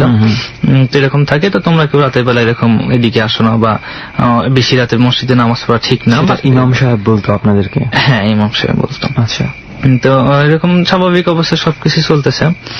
একবার এই মুয়াজ্জিন সাহেবটা যে কোনো কারণে মসজিদে হয়তো ওই যে তখন ধানের যে সময়টা থাকে বৈশাখ মাসে, তো গ্রাম অঞ্চলে মসজিদে যেমন ধান কালেকশন করা হয়, তো অনেকগুলো ধান কালেকশন হয়েছে। তো মসজিদে একা সেরকম ফাঁকা আশপাশে কিরকম একটাই পরিবেশ, বলছে একজন মসজিদে থাকা ভালো, কোনো সমস্যা ইনকেস। তো মুয়াজ্জিন সে তখন বুঝতো না গ্রামের সেরকম একটা হাফিজ বা মাওলানা ক্যাটাগরিও ছিল না, এমনি প্রাথমিক অবস্থায় যতটুকু। সে মসজিদের ইমাম সাহেব যেখানে নামাজ পড়ায় পিছনেই ওখানে শুয়ে পড়ছে, রাতের বেলা শুয়ে আছে। সে হঠাৎ আনুমানিক 1-1:30 দিকে কে যেন আমাকে পা টেনে মসজিদের কর্নারে নিয়ে রাখলো, কেউ বললো মাঝখানে শুইস না, সমস্যা হবে, এভাবে তুই টাকার কথা বলে চলে গেছে। আমি আর ভয়ে ওই দিন এরপর থেকে মসজিদে ঘুমাই না। আর মাঝখানে এটা কি আপনাকে নিয়ে গিয়েছিল? না, আমার বলছে সে ঘটনা বলে বলছে। সেই মুয়াজ্জিন বলেছিল যে উনি মসজিদের মাঝখানে শুয়েছিল, ওনাকে রাতের বেলা ঘুমের মধ্যে কেউ টেনে কর্নারে রেখে গেছে। ওকে। আচ্ছা, পরে চলতেছে এইভাবে। এর পরের বছর তারা ইত্তেকাফে বসে, রমজান মাসে ইত্তেকাফে বসে। তো ইমাম সাহেবটা মারা গেছে এর মধ্যে, তো সে একাই এবার ইত্তেকাফ করতেছে। হঠাৎ রাত 1-2টার দিকে এরকম খাবার দিতে আসে। রাতের বেলা মসজিদ থেকে তো বের হয় না, যারা ইত্তেকাফে থাকে খাবার দিয়ে যায়। খাবার দিতে আসছে ফ্যামিলি থেকে, ডাকতেছে কিন্তু মসজিদ খুলে না, মসজিদ খুলে না। তারপর অনেক ডাকাডাকির পরে মসজিদ খুলছে। মসজিদ খোলার পরে দেশে দিকে অসুস্থ বোধ করতেছে, কি সমস্যা কি আসে বেশি কিছু বলতে পারতেছে না, এরকম একটা অবস্থা সিমটম।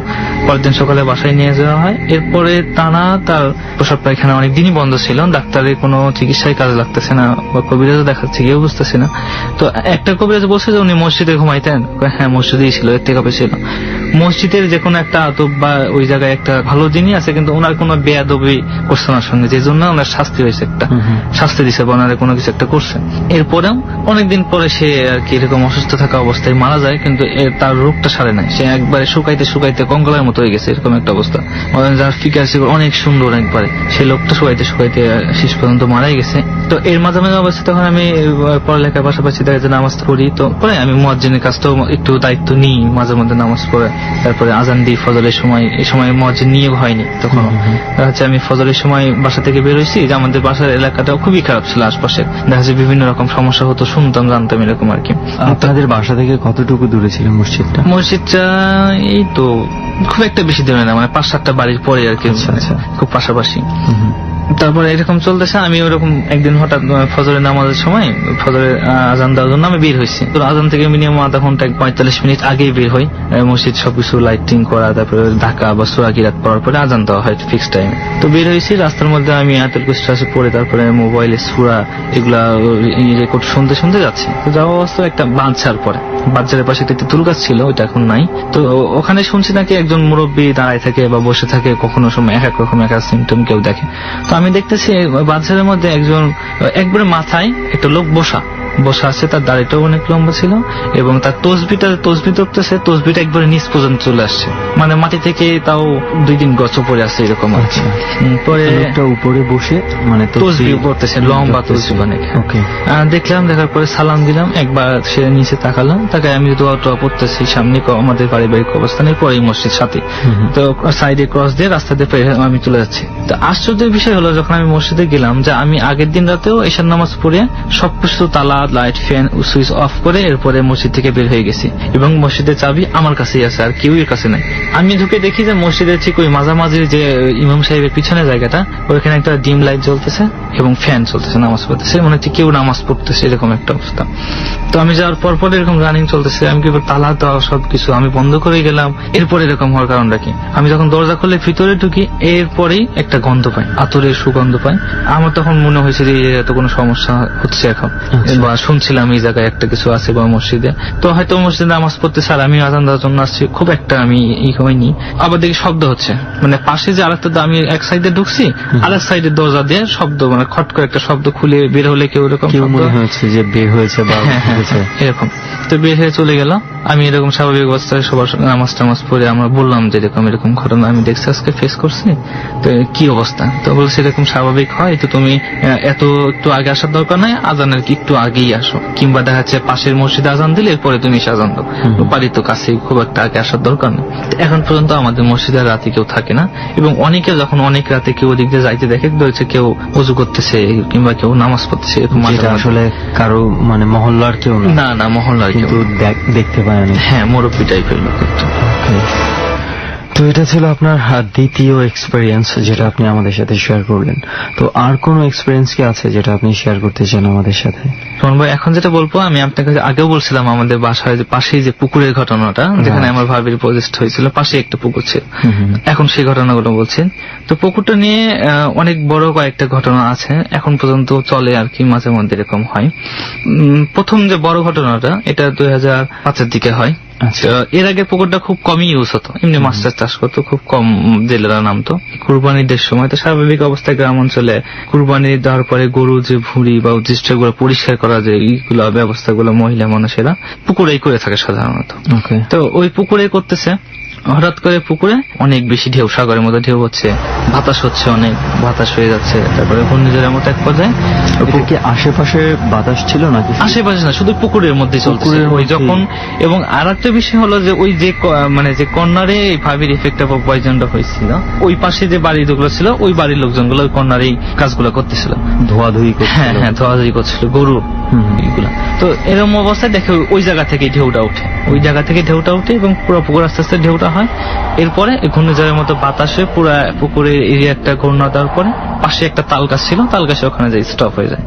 আর একটা কথা এটা একটু জিজ্ঞেস করি যে পুকুরের পানির মধ্যে কি কোনো ঘূর্ণি পাকের মতো হয়েছিল? হ্যাঁ, ওই ঢেউ হওয়ার পরে, পাকের মতো হওয়ার পরে ঘূর্ণিঝড়টা বাতাসে আর কি পরিণত হয়েছিল তখন। আচ্ছা, একটা জিনিস এখানে আছে, আপনি বলছেন 2005 সালের দিকের ঘটনা, ঠিক ওই সময়ে পত্রপত্রিকায় বা কোথাও কি দেখেছেন আপনি যে কোনো জায়গায় ভূমিকম্প হয়েছে বা সুনামির কোনো কিছু খোঁজ খবর পাওয়া গেছে?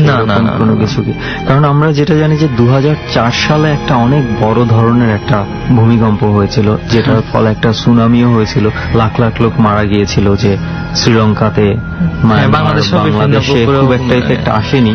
কিন্তু ভূমিকম্প যদি হয় সেক্ষেত্রে পুকুরের পানি এভাবে কিন্তু মানে ঢেউয়ের সৃষ্টি হয়ে যায় অনেকটা, যেরকম 2004 সালের ঘটনায় বাংলাদেশের অনেক পুকুরে, ইভেন ঢাকা শহরের অনেক পুকুরে ওই ধরনের ঘটনা ঘটেছে। সো আমি জানি না যে পুরো ঘটনাটা আদৌ কি ভৌতিক কোনো কিছু নাকি এটা জিওলজিক্যাল কোনো কিছু বিষয় হতে পারে। হ্যাঁ, ঠিক আছে, শোনা, কিন্তু পাশেও তো আরো দুটো পুকুর ছিল। আচ্ছা, ওই দুইটাতেও, হ্যাঁ, ওকে, দিস ইজ দ্য পয়েন্ট। হ্যাঁ, ওই দুইটা পুকুরেও তো এই সমস্যাগুলো হয়। ওইখানে কোনো ধরনের কোনো কিছু না, কোনো ধরনের কিছু হয়নি, কিন্তু শুধু ওই জায়গাতেই। আচ্ছা, পরে আমি আরেকটু বলি নাই আপনাকে আগে, এবং আমি যখন তো জানি আমাদের এলাকা নাকি আগে একটা হিন্দু এলাকা ছিল বা কুমার পরিবারটা থাকতো। এর কিছুদিন পরে আমরা পুকুর মাটিও কাটছিলাম, তো মাটির অনেক ধরনের জিনিসপত্র, মাটির যে বাসন টাসন গুলো ছিল আগের আমলের, ওগুলো পাওয়া গেছে।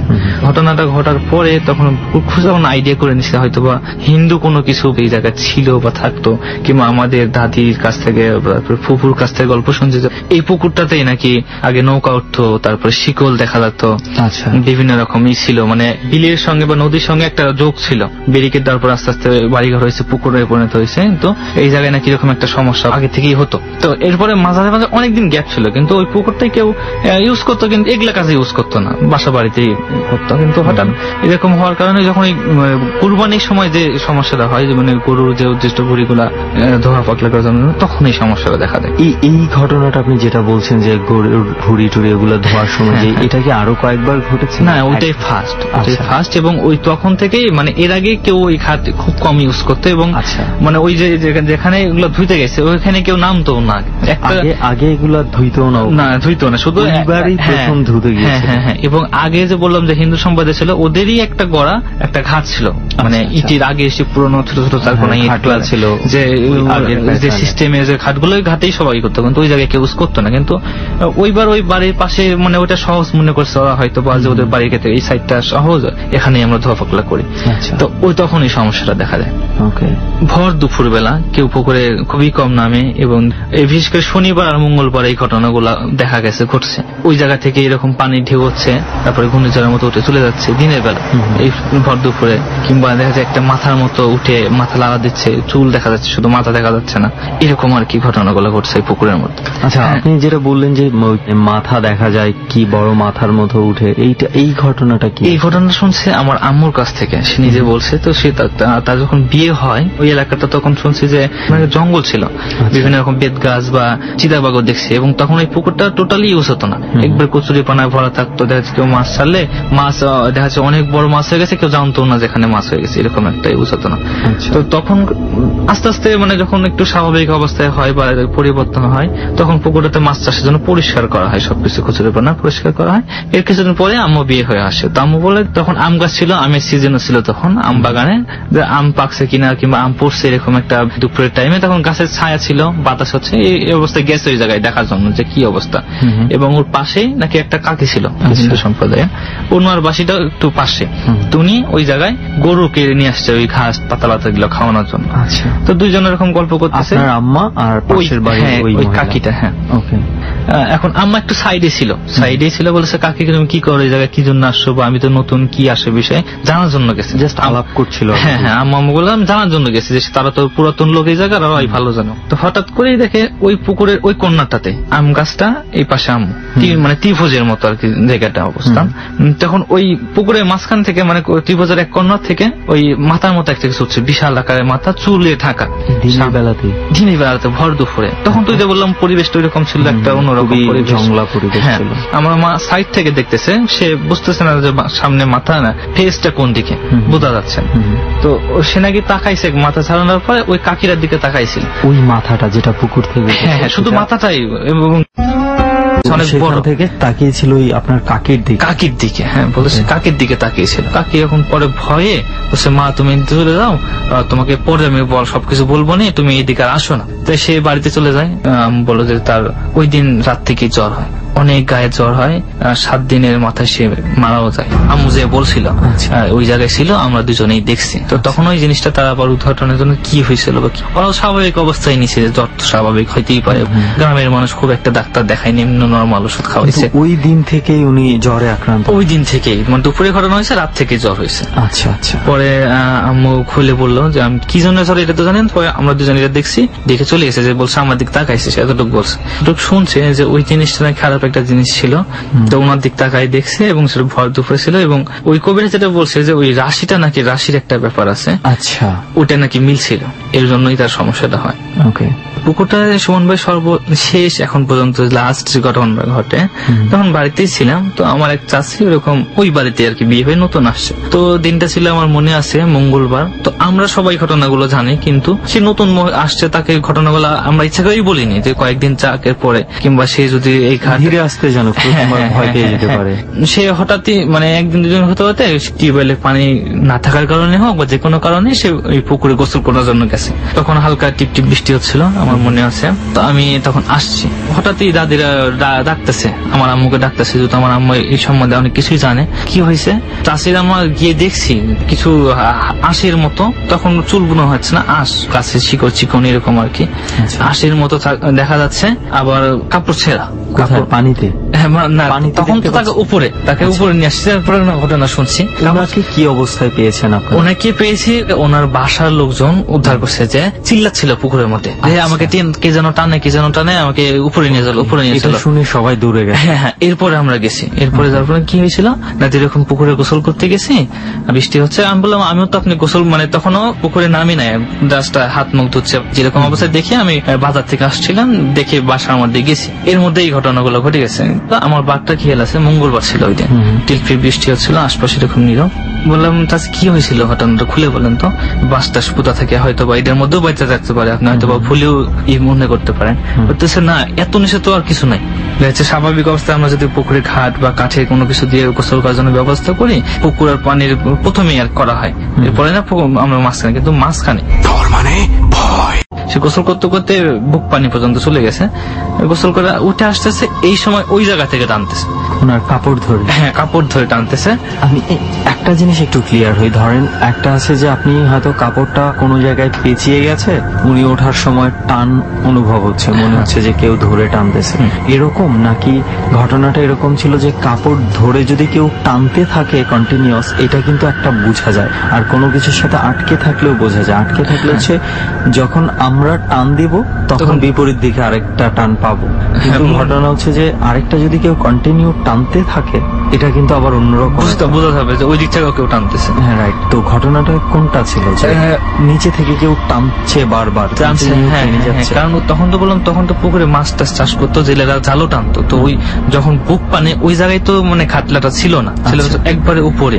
তো ওই জায়গায় তো কোনো কিছু বাঁশ বা কোনো কিছু পোতারও কোনো ব্যবস্থা নাই, কারণ জেলেরা ওই দিক দিয়ে মাছ টানে, জাল টানে, কোনো কিছুই বাধে না, তাদের সমস্যা হয় না, জায়গাগুলো ফ্রি থাকে। তো তখন বলতেছে টানতেছে, আস্তে আস্তে আমি উপরে আসি, আমার নিচে টানে নিয়ে যাচ্ছে, এরকম একটা অবস্থা। আমি সেরকম মাছ টাছের মতো মনে হয়েছে, আপনি হাত দিছিলেন নিচে যে হয়তো কোনো মাছ, আমাদের জানা আমাদের এরকম বড় মাছও নাই পুকুরে, আপনি কাপড় ধরে টানবে, মানুষের কাপড় ধরে টানবে। ওই না, আমি হাত দিছি কিন্তু হাত বুঝতে পারতেছি না। যখন আমি আস্তে আস্তে উপরে চলে আসি, টানের গতিটা একটু বাড়তেছে, জোরে টানতেছে। পরে সে না পেরে হাত দিছে পায়ে, যে কি টানতেছে। তখন তার কাছে মনে হচ্ছে চুল যেরকম মাথার চুল পেঁচাইলে পায়ের সাথে যেরকম হয়, এরকম বিভিন্ন রকম আশটাস হইতেও পারে।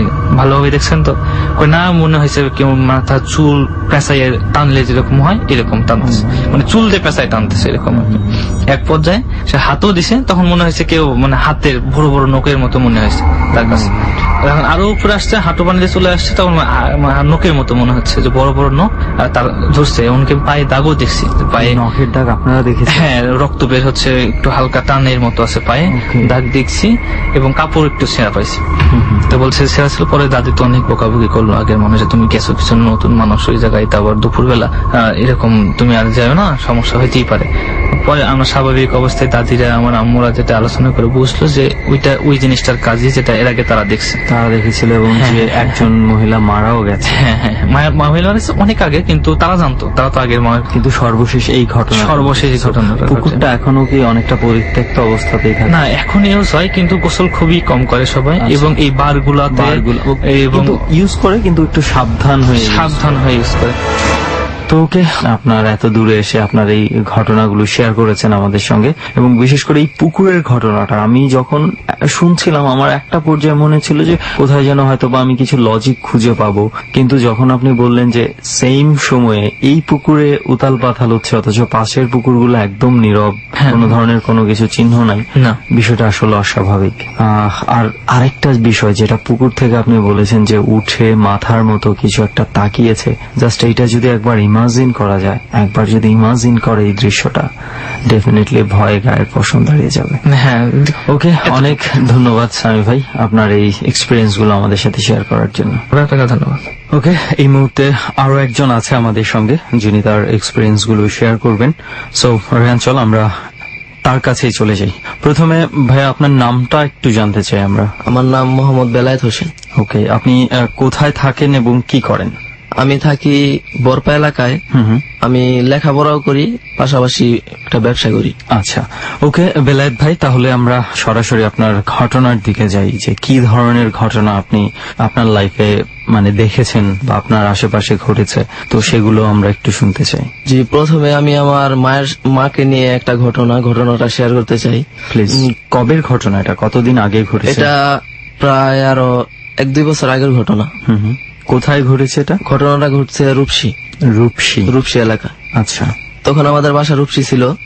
যখন রূপসী থাকতাম, আমার মা আমাকে আর আমার বোনকে ঘুম থেকে উঠাইতো, ডাক দিয়ে উঠাইতো, তারপরে বলতো যে নামাজ পড়তে, ওনার সাথে জিকির করতে, মানে একটা মানুষ যখন কথা বলে স্বাভাবিকভাবে, ওই স্বাভাবিক কথাটাও বোঝা যায়, আর যখন কোনো প্যারানরমাল জিনিস তার উপর ভর করে ওই কথাটাও বোঝা যায়। আচ্ছা, তখন ওনার সাথে ওনার কথা মতো চলতাম, নামাজ পড়তাম, ওনার সাথে রাত্রে 3টা বাজে 2টা বাজে ওইটা জিকির করতাম। তারপরে আপনার উনি আমাদের অনেক কথা বলতো যে অন্য কোনো খারাপ জিন তোদের ক্ষতি করতে পারবে না, তোদের আমি দেখে রাখি সব সময়। মানে আমি বুঝলাম না, তার মানে কি আপনার মার উপর কোনো ধরনের কোনো কিছু জিনের মানে সাথে যে কোনো একটা ভালো জিন আছে। আচ্ছা, সেটা ছিল আপনার মায়ের সাথে, মায়ের সাথে ছিল। আপনারা ধারণা করতেন যে এই ধরনের কথাগুলো আপনার মায়ের মাধ্যমে ওই জিনই আপনাদেরকে বলছে? হ্যাঁ। ওকে, তারপর এইভাবে মানে 1-2 বছর কাটে গেছে এবং স্বাভাবিকভাবে কথা বলতো, সব সময় নামাজের কথা বলতো, কোরআন শরীফ পড়তে বলতো, সব সময় ওনার কথা মতো চলতাম। তারপরে একদিন রাত্রে মা 3টা বাজে ডাক দিচ্ছে, ডাক দেওয়ার পর বলছে যে ওনার সাথে জিকির করতে।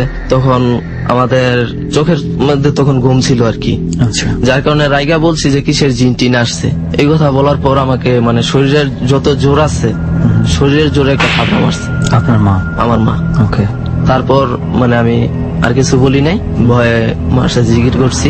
জিকির করতে করতে কখন ঘুমাই গেছি মানে নিজেও বলতে পারবো না। এইভাবে অনেকদিন চলে গেছে। চলে যাওয়ার পর আমাদের রূপসী বাসা থেকে মানে বরপা চলে যাবো আর কি। আর বরপা চলে গেছি। বরপা চলে যাওয়ার পর রূপসী যেমন হইতো বরপাও তেমন হইছে, তেমন মানে কথাবার্তা ভালোই বলছে। তারপর আমার খালা নানি ওদের কথা বলতো যে ওদের বাসায় এমন, তোর নানারে দেখে আসছি এইমাত্র, এসব কথা বলতো। বলার পর এমন ভাবে যাইতেছে বরপা বাসায় গেছি। 3-4 মাস হয়ে গেছে। আমার বোনের বিয়ের কথা চলতেছে, মানে আমার খালারাই আমার বোনের বিয়ের মানে ব্যবস্থা করছে। আমার মার অনেক আশা ছিল বা ইচ্ছা ছিল যে মেয়ের বিয়ে হইব, একটা ভালো ছেলের কাছে বিয়ে হইব। 4 মাসের মাথায় আস্তে আস্তে একটা মানুষ যেভাবে কথা বলে, সবসময় কাজ করে, ওই জিনিসটা আর দেখা যাইতেছে না। সবসময় দেখি চুপচাপ বসে থাকে। কে? আপনার মা? আমার মা। আচ্ছা। চুপচাপ বসে থাকে, কোনো কাজ করে না, মানে স্বর্ণের মতো পরিষ্কার করে রাখতো আমাদের ঘর আর কি আমার মা। তারপর দেখি যে কোনো কাজ করে না, চুপচাপ বসে থাকে। ভাবছি যে অসুস্থতার কারণে এমন হয়েছে। তারপরে মানে মহিলা মানুষ দেখতে পারতো না। আচ্ছা। আমার মামিকে অনেক গালাগালি করতো, মামিকে দেখতে পারতো না। তারপরে আমার আব্বাকেও দেখতে পারতো না। আমাদের সাথে এমনি কথা বলতো যেমন একটা মানুষ সবসময় যদি চুপ হয়ে বসে থাকে, এক ধ্যানে, কোনো কথা নাই, কোনো কাজ নাই, এক ধ্যানে বসে থাকে, তাকে দেখলে নিজের কাছে কিন্তু খারাপ লাগে। তারপর গিয়া যখন মাকে ডাক দিতাম, যেমন একটা মানুষ ধ্যানে ছিল, ওনাকে ডাক দিছি, কইরা উত্তর দিছে। তারপরে বললাম যে গোসল করবেন না, খাইবেন না, এমন বলার পরে রাইগা যাইতো। এই এমন দেখতে দেখতে অনেকদিন চলে গেছে। চলে যাওয়ার পরে নানির বাসায় জানাইছি যে নানি এমন এমন, মা তো কোনো কাজ করে না, খায় না, না খাইতে খাইতে তো শুকায় যাইতেছে। তারপরে নানির বাসা থেকে আমার 2 খালা আসছে। খালা আইসা আমার মাকে নিয়ে গেছে নানির বাসায়। তারপরে ওই জায়গায় কবিরাজ দেখাইছে অনেক। তারপর বলছে যে সাথে যেই জিনটাই আছে ওইটা রক্তের সাথে মিশে গেছে। আচ্ছা, কবিরাজ বললো?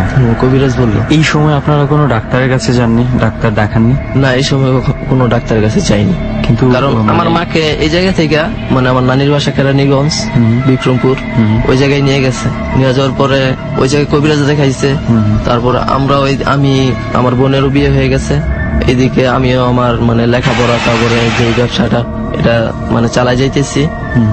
মার খবর নিতাম ফোন করে। খালারা বলতো যে কবিরাজ দেখাইতেছি, কবিরাজ বলছে যে মনে মন রক্তের সাথে মিশে গেছে। 2-3টা কবিরাজ দেখাইছি। তারপর কি হলো? এই 3-4 দিন আগে আমি নিজে যাইয়া আমার মাকে নিয়ে আসছি। যখন আনতে গেছি ওই দিন আবার আমার মা বটি আছে না, বটি নিয়ে আমার নানির বাসার মানে চেয়ার, খাট, তারপরে আলনা এসব কোবাই কাইটা ফেলছে। আচ্ছা, এই 3-4 দিন আগের কাহিনী বলতেছি আর কি। 3-4 দিন আগে যেহেতু ঘটেছে, দ্যাট মিনস ওই জিনিসটা তার মধ্যে এখনো আছে। কিন্তু মানে আমি জানি না যে এটা কতটুকু মানে আপনারা কবিরাজের পেছনে না ছুটে আমার মাকে বাসায় না একটা আমি নিজে একটা কবিরাজ আনছি। কবিরাজ আনার পর কবিরাজ দেখাইছি। কবিরাজ দেখানোর পরে হাতের বাম হাতে মানে একটা কামড় দিছে আর কি, আস্তে একটা কামড় দিছে। কামড় দেওয়ার পরে আমাকে বললো যে সাথে একটা মহিলা জিন আছে, কালের দৃষ্টি যেটা বলে আর কি, মহিলা জিন আছে। জিনটা হইতাছে খুব সম্ভবত বোবা। আচ্ছা। তারপরে কবিরাজকে বললাম যে মার সাথে যেটা আছে, যে জিনটা আছে, জিনটা মার কাছ থেকে সরাই দিতে হইব। তারপর কবিরাজকে বাসায় নিয়ে গেছি, ওর মাকেও সাথে করে বাসায় নিয়ে গেছি। বাসায় নিয়ে যাওয়ার পর কবিরাজ যে বাসাটা দেখছে হাইটা, যে বাসায় গেছে সমস্যা আছে, তারপর বাসাটা বন্ধ করে দিছে, আর আমার মাকে একটা তাবিজ দিছে, আর একটা ছোট কাগজের মধ্যে পাউডার জাতীয় আর কি একটা ওষুধ দিছে, বলছে যে ওষুধটা পানি দিয়ে গুইলা খাওয়াও, খাওয়াইলে 5 মিনিটের ভিতরে ঘুমায় যাইবো, আর যখন ঘুম ভাঙবো তখন আগের মতো স্বাভাবিক ভাবে কথা বলবো। তারপর পরের দিন সকালে ঘুম থেকে উঠছে, আগে যেমন কথা বলতো না, একদিনে থাকতো, এখন কিছুটা স্বাভাবিক ভাবে কথা বলে। আচ্ছা, তার মানে বলতে যাচ্ছেন আপনি যে কবিরাজের কাছে সর্বশেষ যেই ট্রিটমেন্টটা উনি পেয়েছেন সেই ট্রিটমেন্টের দ্বারা আপনাদের মনে হচ্ছে যে কিছুটা ইমপ্রুভমেন্ট হয়েছে, কিন্তু তারপরেও যেহেতু 3-4 দিন আগে আপনার নানির বাড়িতে উনি একটা ইনসিডেন্ট ঘটিয়েছে, অনেক কিছু কুপিয়ে কেটে ফেলেছে, কবিরাজের ওষুধ খেয়েছে মাত্র 2 দিন হলো, তারপর আমরা জানি না কতটুকু রিকভার হয়েছে বা কিছু, কিন্তু আপনাদের মনে হচ্ছে যে কিছুটা হলেও ইমপ্রুভমেন্ট হয়েছে। ওকে, তারপরে আমাদের সাজেশন থাকবে আমার আর রেহানের তরফ থেকে, অবশ্যই নেক্সট টাইম আপনারা কবিরাজের কাছে না গিয়ে একবার কোনো মেন্টাল ডক্টরের কাছে আপনি যেতে পারেন, কি রেজাল্ট আসে সেটা দেখাটা মনে হয় একবার হলো আপনার চেষ্টা করা উচিত। তো ভাইয়া, আপনার আরো কিছু এক্সপেরিয়েন্সের কথা আমরা শুনেছিলাম, এবারে আপনার কাছ থেকে শুনি আপনার নিজের সাথে বোধহয় এবারের ঘটনাটা যেটা ঘটেছে। আমার নিজের সাথে যে ঘটনাটা ঘটছে, আরো 1 বছর আগে মসজিদে থাকতাম, মসজিদে কাজ করতাম। আচ্ছা, মানে মসজিদের খেদমত আর কি, আমার কাছে ভালো লাগতো। আচ্ছা, তারপর হুজুররা এলাকার সবাই আমাকে পছন্দ করতো, তারপর আমি হুজুরের সাথে বেশিরভাগ সময় থাকতাম এবং কি রাত্রেও হুজুরের সাথে থাকতাম। আচ্ছা, তারপর একদিন এশার নামাজের পর হুজুরের সাথে হুজুর রুমে গেছি, তারপর নামাজের পর আর অনেক মুসল্লি আসে হুজুরদের সাথে কথা বলে, কথা বলতে বলতে রাত্রে 10টা-11টা বেজে গেছে। আচ্ছা, তারপর মুসল্লিরা চলে গেছে, চলে যাওয়ার পর মানে খাওয়ার জন্য বসতে বলছে।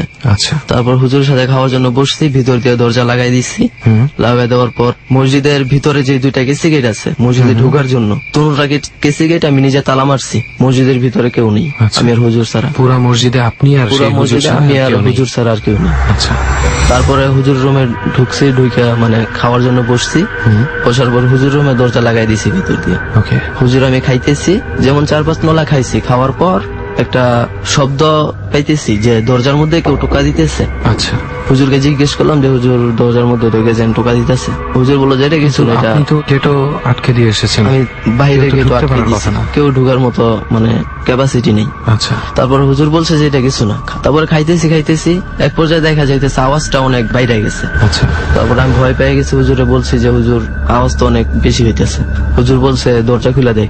আমি বলছি না, আমার ভয় করতেছে, আমি খুলতে পারবো না, আপনি দেখেন। হুজুর মানুষ, আমি হুজুরকে কিভাবে বলি যে আপনি খুলে দেখেন। তারপরে ভয়ের কবলে পইরা আমি হুজুরকে বলছি যে আপনি খুলে দেখেন, আমি পারবো না, আমার ভয় করে। আচ্ছা, এই কথা বইলা আমি খাওয়া থেকে উঠা খাটে বসে পড়ছি। তারপর হুজুরে রাজাদের নামের মতোই হইব, আমার সঠিক খেয়াল নাই, 3টা নাম বলছে যে কে আসছস, এখন খাইতেছি, এখন চলে যা, পরে আসিস। তারপর এই কথা শুনে তো আমার আরো বেশি ভয় করতেছে। তারপর হুজুরে আমার বলছে যে খা। তখন ভাই বিশ্বাস করবেন, আমার গলা দিয়ে ভাত নামার মতো পরিস্থিতি নাই। আচ্ছা, তারপর আমি আর খাওয়া দাওয়া করিনি, হুজুর খাওয়া দাওয়া করছে। তারপর আধা ঘন্টার মতো হুজুর রুমে বসেছিলাম, তারপর তেমন কোনো আওয়াজ অনুভব করিনি। আচ্ছা, তারপর হুজুরে বললাম যে হুজুর কি হয়েছে। হুজুর বললো যে মনে মন আমার জিনি আমি পালি, আমার কাছে 3টা জিন আসছিল।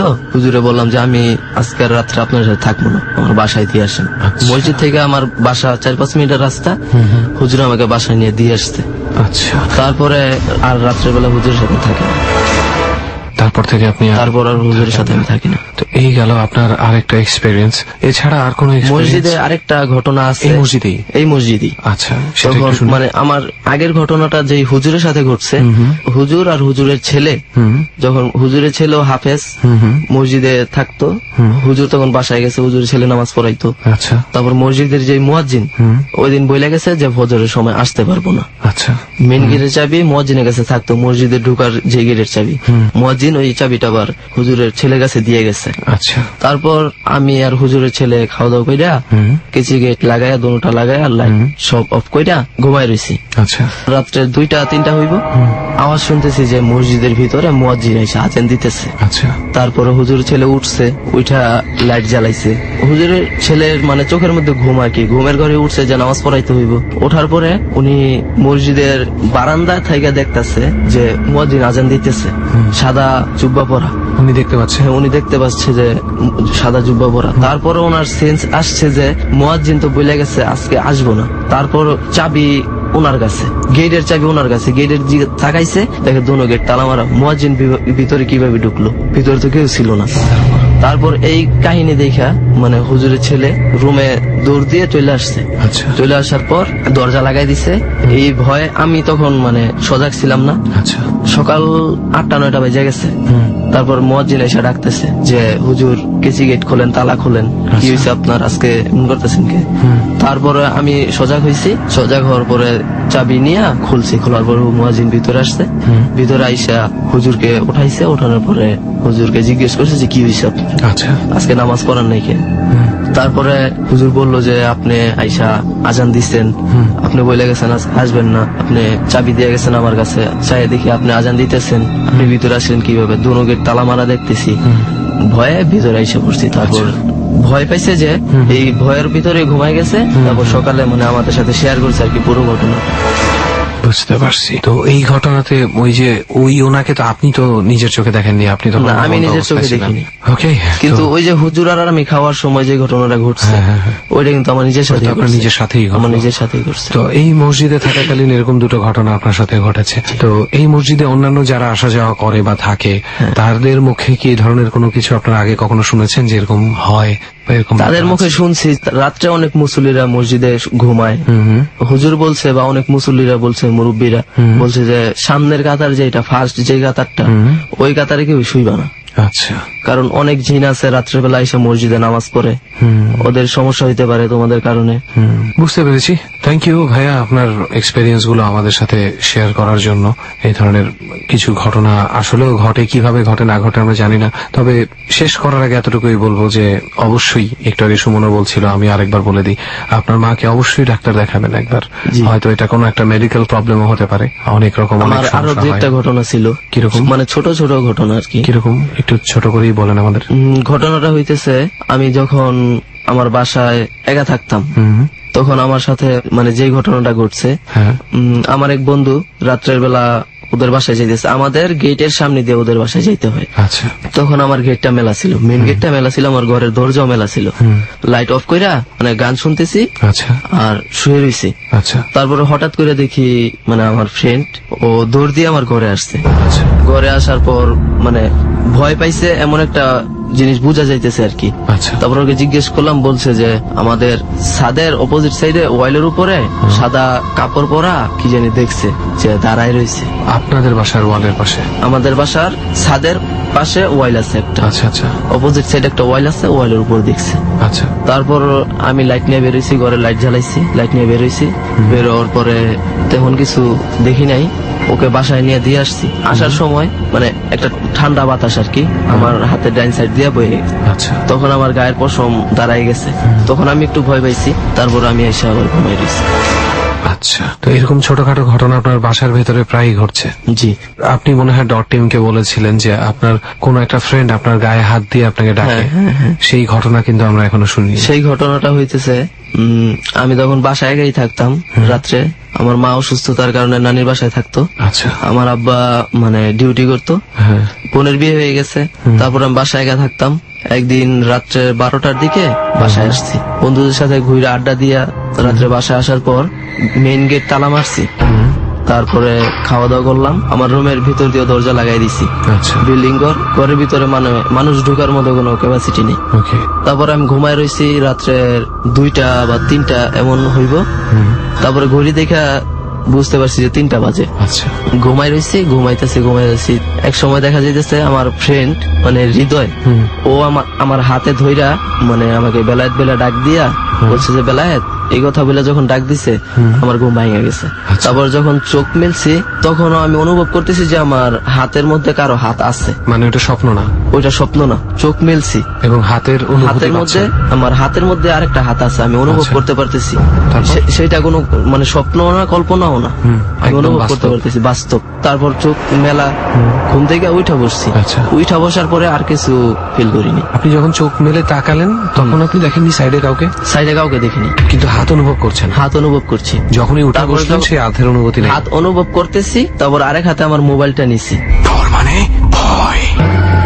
হাত অনুভব করছি। যখনই উঠে তারপর বসলেন সেই হাতের অনুভূতি নেই? হাত অনুভব করতেছি, তারপর আরেক হাতে আমার মোবাইলটা নিছি। আচ্ছা, মোবাইলটা নিয়ে যখন মোবাইলে টিপ দিয়ে মোবাইলের আলোটা জ্বালাইছি আর উঠে বসছি, তখন আর কোনো কিছু অনুভব করিনি বা কিছু দেখতে পাইনি। ঘরের লাইট জ্বালাইছি, খাটের নিচে দেখছি, কোনো কিছু অনুভব করিনি। আচ্ছা, এমন কি হতে পারে যে আপনার মায়ের সাথে যে সম্ভাবনা আছে, একটা জিন বা কিছু একটা তার সাথে আছে, এমন কি হতে পারে সেই আপনাদের সাথে এই ধরনের খেলাগুলো খেলে? এমনও হইতে পারে ওই জিনটাই এমন খেলা খেলে। এমনকি আমাদের বাসায়ও কিছু জিন আছে, ভালো খারাপ মিলেই আছে আর কি।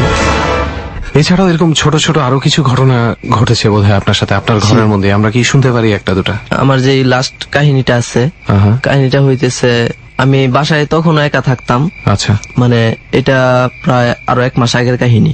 মাত্র 1 মাস আগের ঘটনা? 1 মাস আগের ঘটনা। আচ্ছা। তখন বাসায় একা থাকতাম, তখন বন্ধুদের সাথে ঘুরতে ঘুরতে মানে রাত্র হয়ে গেছে।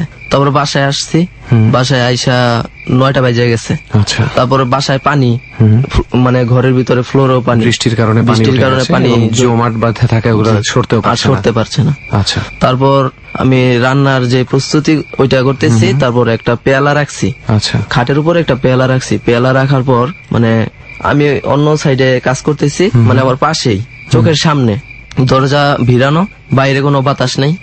হঠাৎ করে আমার চোখের সামনে পেয়ালাটা বনবনায় ঘুরতেছে। পেয়ালাটা একা একা ঘুরছে? একা একাই ঘুরছে। তারপর আপনি কি করলেন? তারপর মানে এই ভয়ে পিছে সরে গেছি।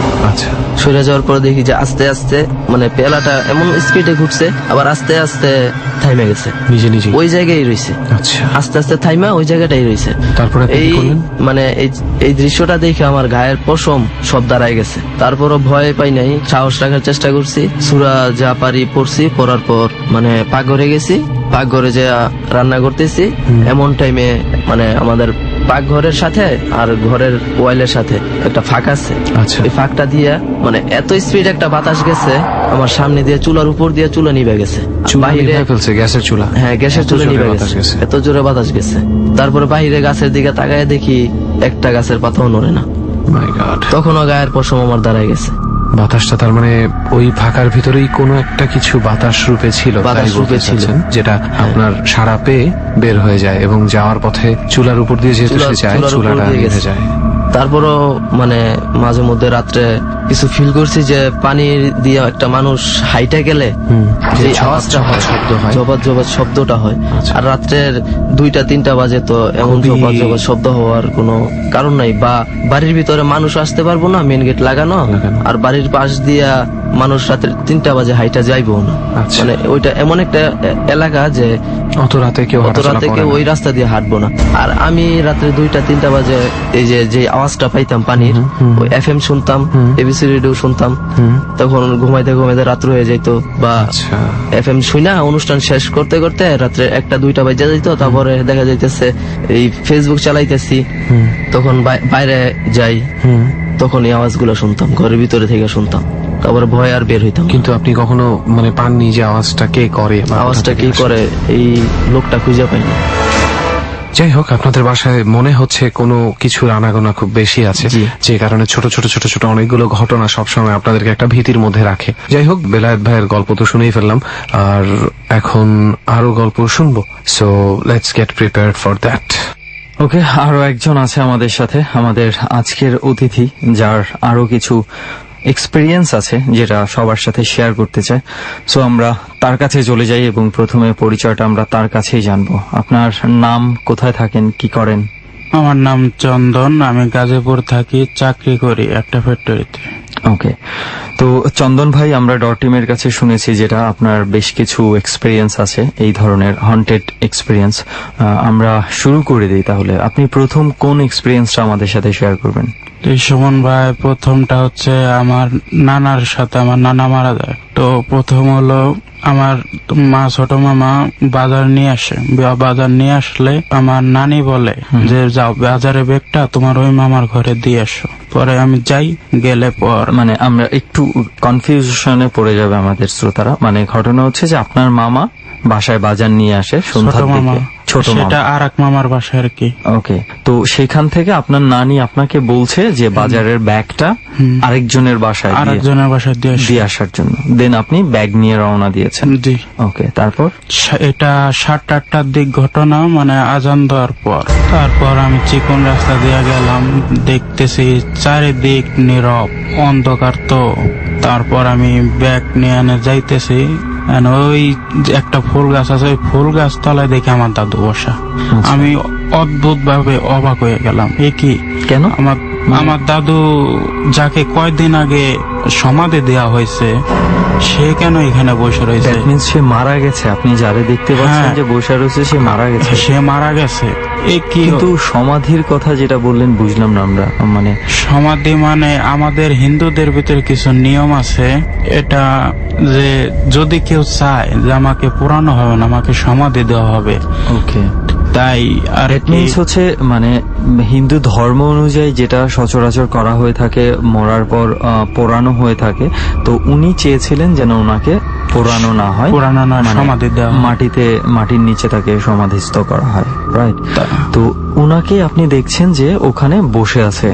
তারপর কি হলো? আমি দেখলাম সে করুণা দৃষ্টিতে আমার দিকে তাকিয়ে রয়েছে, বলতেছে চোখের দৃষ্টিতে, আয় দাদু আয়, এদিক দিয়ে যা তুই। মানে এমন ভাবে আপনার দিকে তাকাইছে, মনে হচ্ছে তার চোখের ভাষা দেখে যে আপনাকে সে কাছে ডাকতেছে।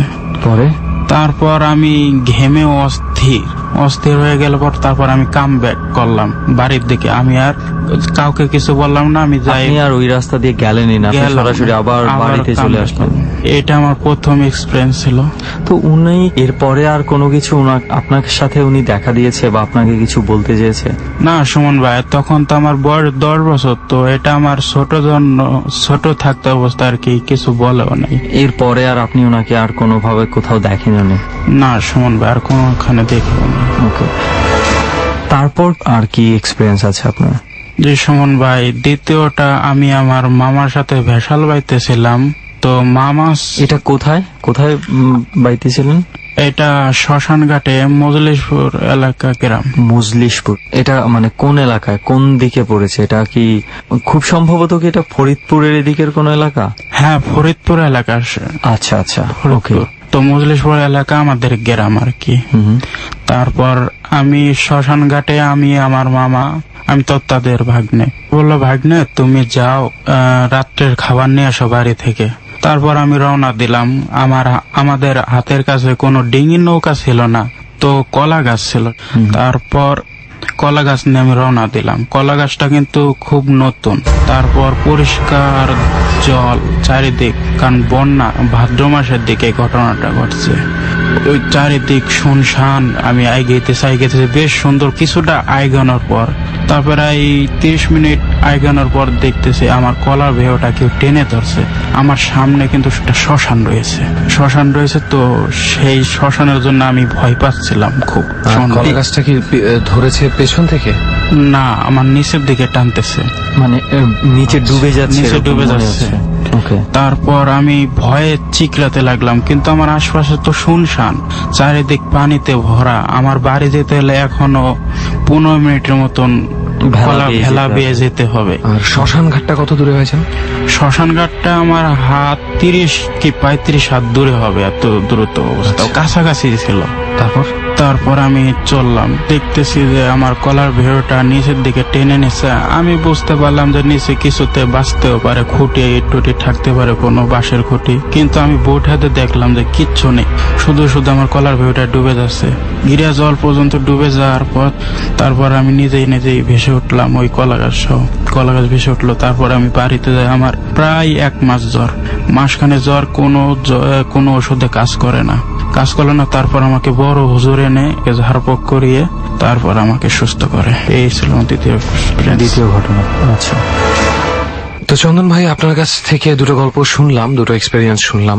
আরো কোনো এক্সপেরিয়েন্স কি আপনার আছে যেটা আপনি ডট টিমের সাথে শেয়ার করতে চান? আমার তৃতীয় ঘটনাটা হচ্ছে আমার মামা বাড়ির ঘটনা। আমাকে বিয়ে দেওয়া হয়। আচ্ছা। বিয়ে দেওয়ার পর তো আমার বিয়ের 3 দিন পর আমাকে এক হুজুর এসে বলে যায় যে তুমি 18 মাস পর্যন্ত, আমাদের হিন্দুদের নিয়ম আছে, কোনো জায়গা যাবা না। আচ্ছা। তো বিশেষ করে তো শ্মশান ঘাটে। কিন্তু কোনো এক এক সময় আমার দাদু এসে আমাকে ডাক দিল, কয় চল চন্দন, তোকে ঘুরে নিয়ে এসে আমার বান্দে থেকে আমি ঘুরে আসার পর থেকে ভাইয়া আমি ঠিক বুঝলাম না ভাষাটা। এটা দুপুর 2টার দিক। না, কোথার থেকে ঘুরায় নিয়ে আসবে বলছে? বান্দে মানে এটা জাইলেরা ওই যে জাল ভাই তো ভাই, তাই আর কি ওই জায়গাতে ঘুরে নিয়ে আসবে, আমাকে মাছ দেবে এই বলে নিয়ে যাচ্ছে। আচ্ছা আচ্ছা, হ্যাঁ। তারপর দাদু আমাকে নিয়ে গেল। সেটা কয়টার সময়? এই তো দুপুর 2টার দিক। আচ্ছা, তখন ভরা পূর্ণিমা ছিল, দিনে 4টা না 5টার দিক কাটবে ভরা পূর্ণিমাটা। তারপর আমি ব্যাক আপ করলাম দাদু আর আমি। তো সেই সময় আমি আপনার কথাটা আসলে বুঝতেছি না। দুপুর 2টার সময় ভরা পূর্ণিমা মানে? ভরা পূর্ণিমা রাত্রে পূর্ণিমা গেছে তো কিছু সাধু লোক বললো যে আমার বিয়ে তো দাওয়াত খাইতে যারা আছে তারা বললো যে আগামীকাল পর্যন্ত এই পূর্ণিমাটা থাকবে। আচ্ছা আচ্ছা, আপনি বলতে চাচ্ছেন আসলে মানে আমাদের শ্রোতারা কিন্তু অনেক সময় নাও বুঝতে পারে ব্যাপারটা, এই কারণে আমি আপনাকে মাঝপথে বাধা দিলাম যে দুপুর 2টা পর্যন্ত তো আসলে পূর্ণিমা চলে না, কিন্তু পূর্ণিমার যে ক্ষণ কুণ্ডলী অনুযায়ী, দিনক্ষণ অনুযায়ী, গণনা অনুযায়ী পূর্ণিমার ক্ষণটা চলতে থাকে পরের দিন পর্যন্ত। তো সেটা আপনাকে বলেছে কেউ একজন সাধু? আচ্ছা, তারপর আমি ব্যাক আপ করে আমার দাদুর সাথে আমি চলে আসতেছি। তো ওই পাশে কিন্তু আমার হাতের ডান পাশে কিন্তু শ্মশান ঘাট ছিল। তো মাস 2 আগে আমার এক মামাকে পোড়ানো হয়। তো তার কিছু এক অংশ মানে পোড়া লাঠি জলে ভেসে আইসা পারে রয়েছে, ওইটা দেখে আমার শরীরের মধ্যে খুব ঝাঁকি দেয়। তারপর আমি বাড়িতে আসি, বাড়িতে আসলে পর আমার কিচ্ছু লাগে না, বাট আমি সন্ধ্যার দিকে দেখি ভাই আমাকে কেউ ধরে রাখতে পারছে না, আমার চোখ মুখ পুরা লাল। তারপর এক হুজুর নিয়ে আসলো পর ভাই আমার কি যে অবস্থা, আমার বউ আমার দিকে সরে যাচ্ছে, মানে আপনার চেহারাটা ভয়ঙ্কর হয়ে গেছে, আমার চোখ লাল। তারপর আমাকে কেউ ধরে রাখতে পারছে না, আমার মামা মামি সবাই এসে ধরে রাখতে পারতেছে না। আমি ছটফট করতেছি, অনেক রাত হয়ে গেছে, না সাধু পাবে কোথায় কিংবা হুজুর পাবে কোথায়। তারপর এক মসজিদ থেকে হুজুর আনা হলো। হুজুর এসে বললো শীঘ্রই ওকে শিকল দিয়ে বাঁধো। আমাকে শিকল দিয়ে বাঁধার পর তারপর ঝাড়ফুঁক করলো, ঝাড়ফুঁকে কিছু হলো না। তারপরের দিন ভাই আমার এমন অবস্থা, খুব করুণ দশা হয়ে গেছে। আমি এই অবস্থাতেই সারা রাত কাটালাম। আমি গুগরাচ্ছিলাম ভাই। তারপর এমন অবস্থা। সকালবেলা কি হলো? সকালবেলা আমি ওই আমার মা আর কি গেছে ওই হুজুর আনতে, হুজুর নিয়ে আসলো। তারপর আমাকে গাছের সাথে বেঁধে রেখে আর কি তাবিজ দিয়ে একটা ডাল ভেঙে আইনে ঝাড়ফুঁক করাইলো। ঝাড়ফুঁক করার পর কিছুটা হুজুর আমাকে ঝাড়ফুঁক করে তারপর বললো যে 2 মাস আগে যে পোড়া লাঠিটা দেখেছো, ওইটা তুমি যেদিন দেখেছো তার এই জাহাজ তোমাকে ঝাড়ফুঁক করা হলো, তুমি কাল ঠিক ওই টাইমে তুমি ঠিক হয়ে যাবা, আস্তে আস্তে ঠিক হয়ে যাবা। মানে যেই টাইমে আপনি ওই পোড়া লাঠিটা দেখেছিলেন, যেই সময়টা পূর্ণিমার ওই দিনক্ষণ বিচার করে আর কি।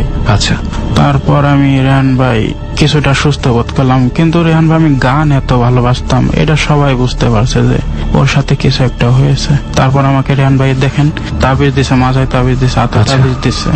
তো তারপর আমাকে এখন বাইরে কোথাও যেতে দেওয়া হয় না। আমি আজ এখানে গল্পটি শেয়ার করতে আইছি, তো আমাকে আসতে দেবে না রেহান ভাই, আমি জোর করে এসেছি। মানে আপনাকে কি বাসা থেকেই আটকানো হয়? জি, বাসা থেকে আটকানো হয়, আমাকে রাত্রে বেড়াতে কোনো জায়গায় যেতে দেবে না।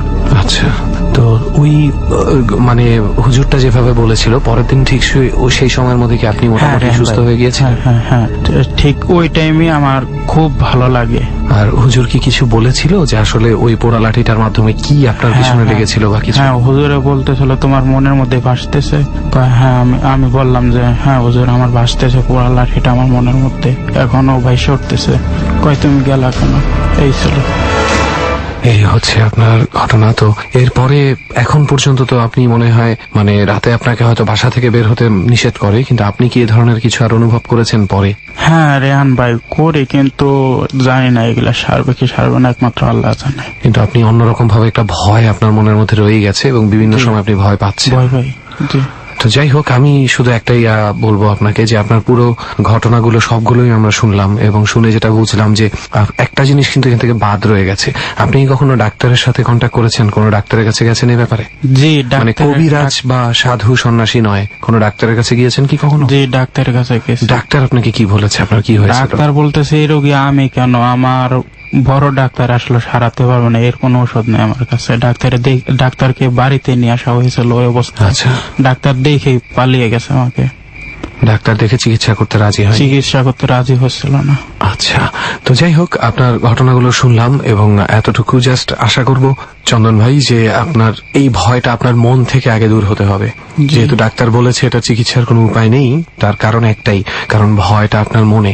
আপনি মন থেকে যত সাহস জোগাড় করতে পারবেন ততই আপনি এই ভীতি থেকে দূর থাকবেন। কারণ আপনি একটা নিয়ম হয়তো বা ভেঙেছিলেন, বিয়ের কিছুদিনের মধ্যে হয়তো যেতে হয় না শ্মশান ঘাটে বা কিছু, বিশেষ করে শ্মশান ঘাটে। তো এমন একটা জায়গায় আপনি গিয়েছেন এত নিষেধাজ্ঞা থাকা সত্ত্বেও, তখন তারপরে যে ঘটনাগুলো ঘটেছে আপনার মনে একটা ভয় চলে আসা খুবই স্বাভাবিক। কিন্তু এখন কিন্তু সেটা কেটে গেছে চন্দন ভাই। তো আপনি যতদিন নিজের মনে ভয় পাবেন এই ভয়টা আপনার থাকবে।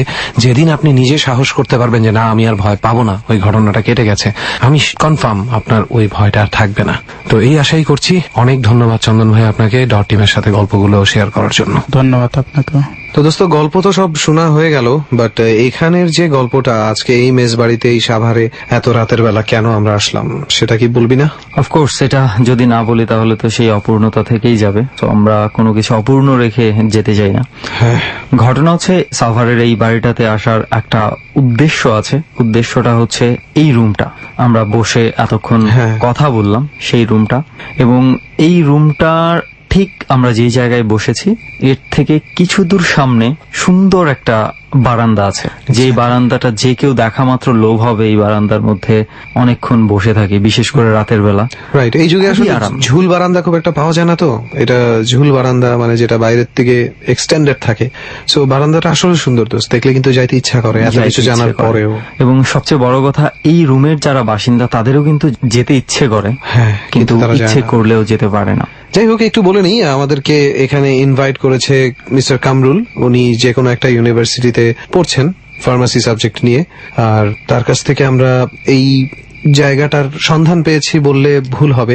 সন্ধানটা আসলে পেয়েছে সুমন, তার পরিচিত মিস্টার কামরুল, তার থ্রুতেই আমরা জানতে পেরেছি, তাই না? এবং ওর কিছু রেস্ট্রিকশন ছিল। ও যেটা বলেছিল, ও খুব মানে ফ্র্যাঙ্কলি বলেছিল যে দোস্ত, মানে কোনোভাবেই যেন বিষয়টা স্প্রেড না হয়। তো আমরা সেটা মাথায় রেখেই এই ঘটনাটাকে আপনাদের সামনে উপস্থাপন করছি।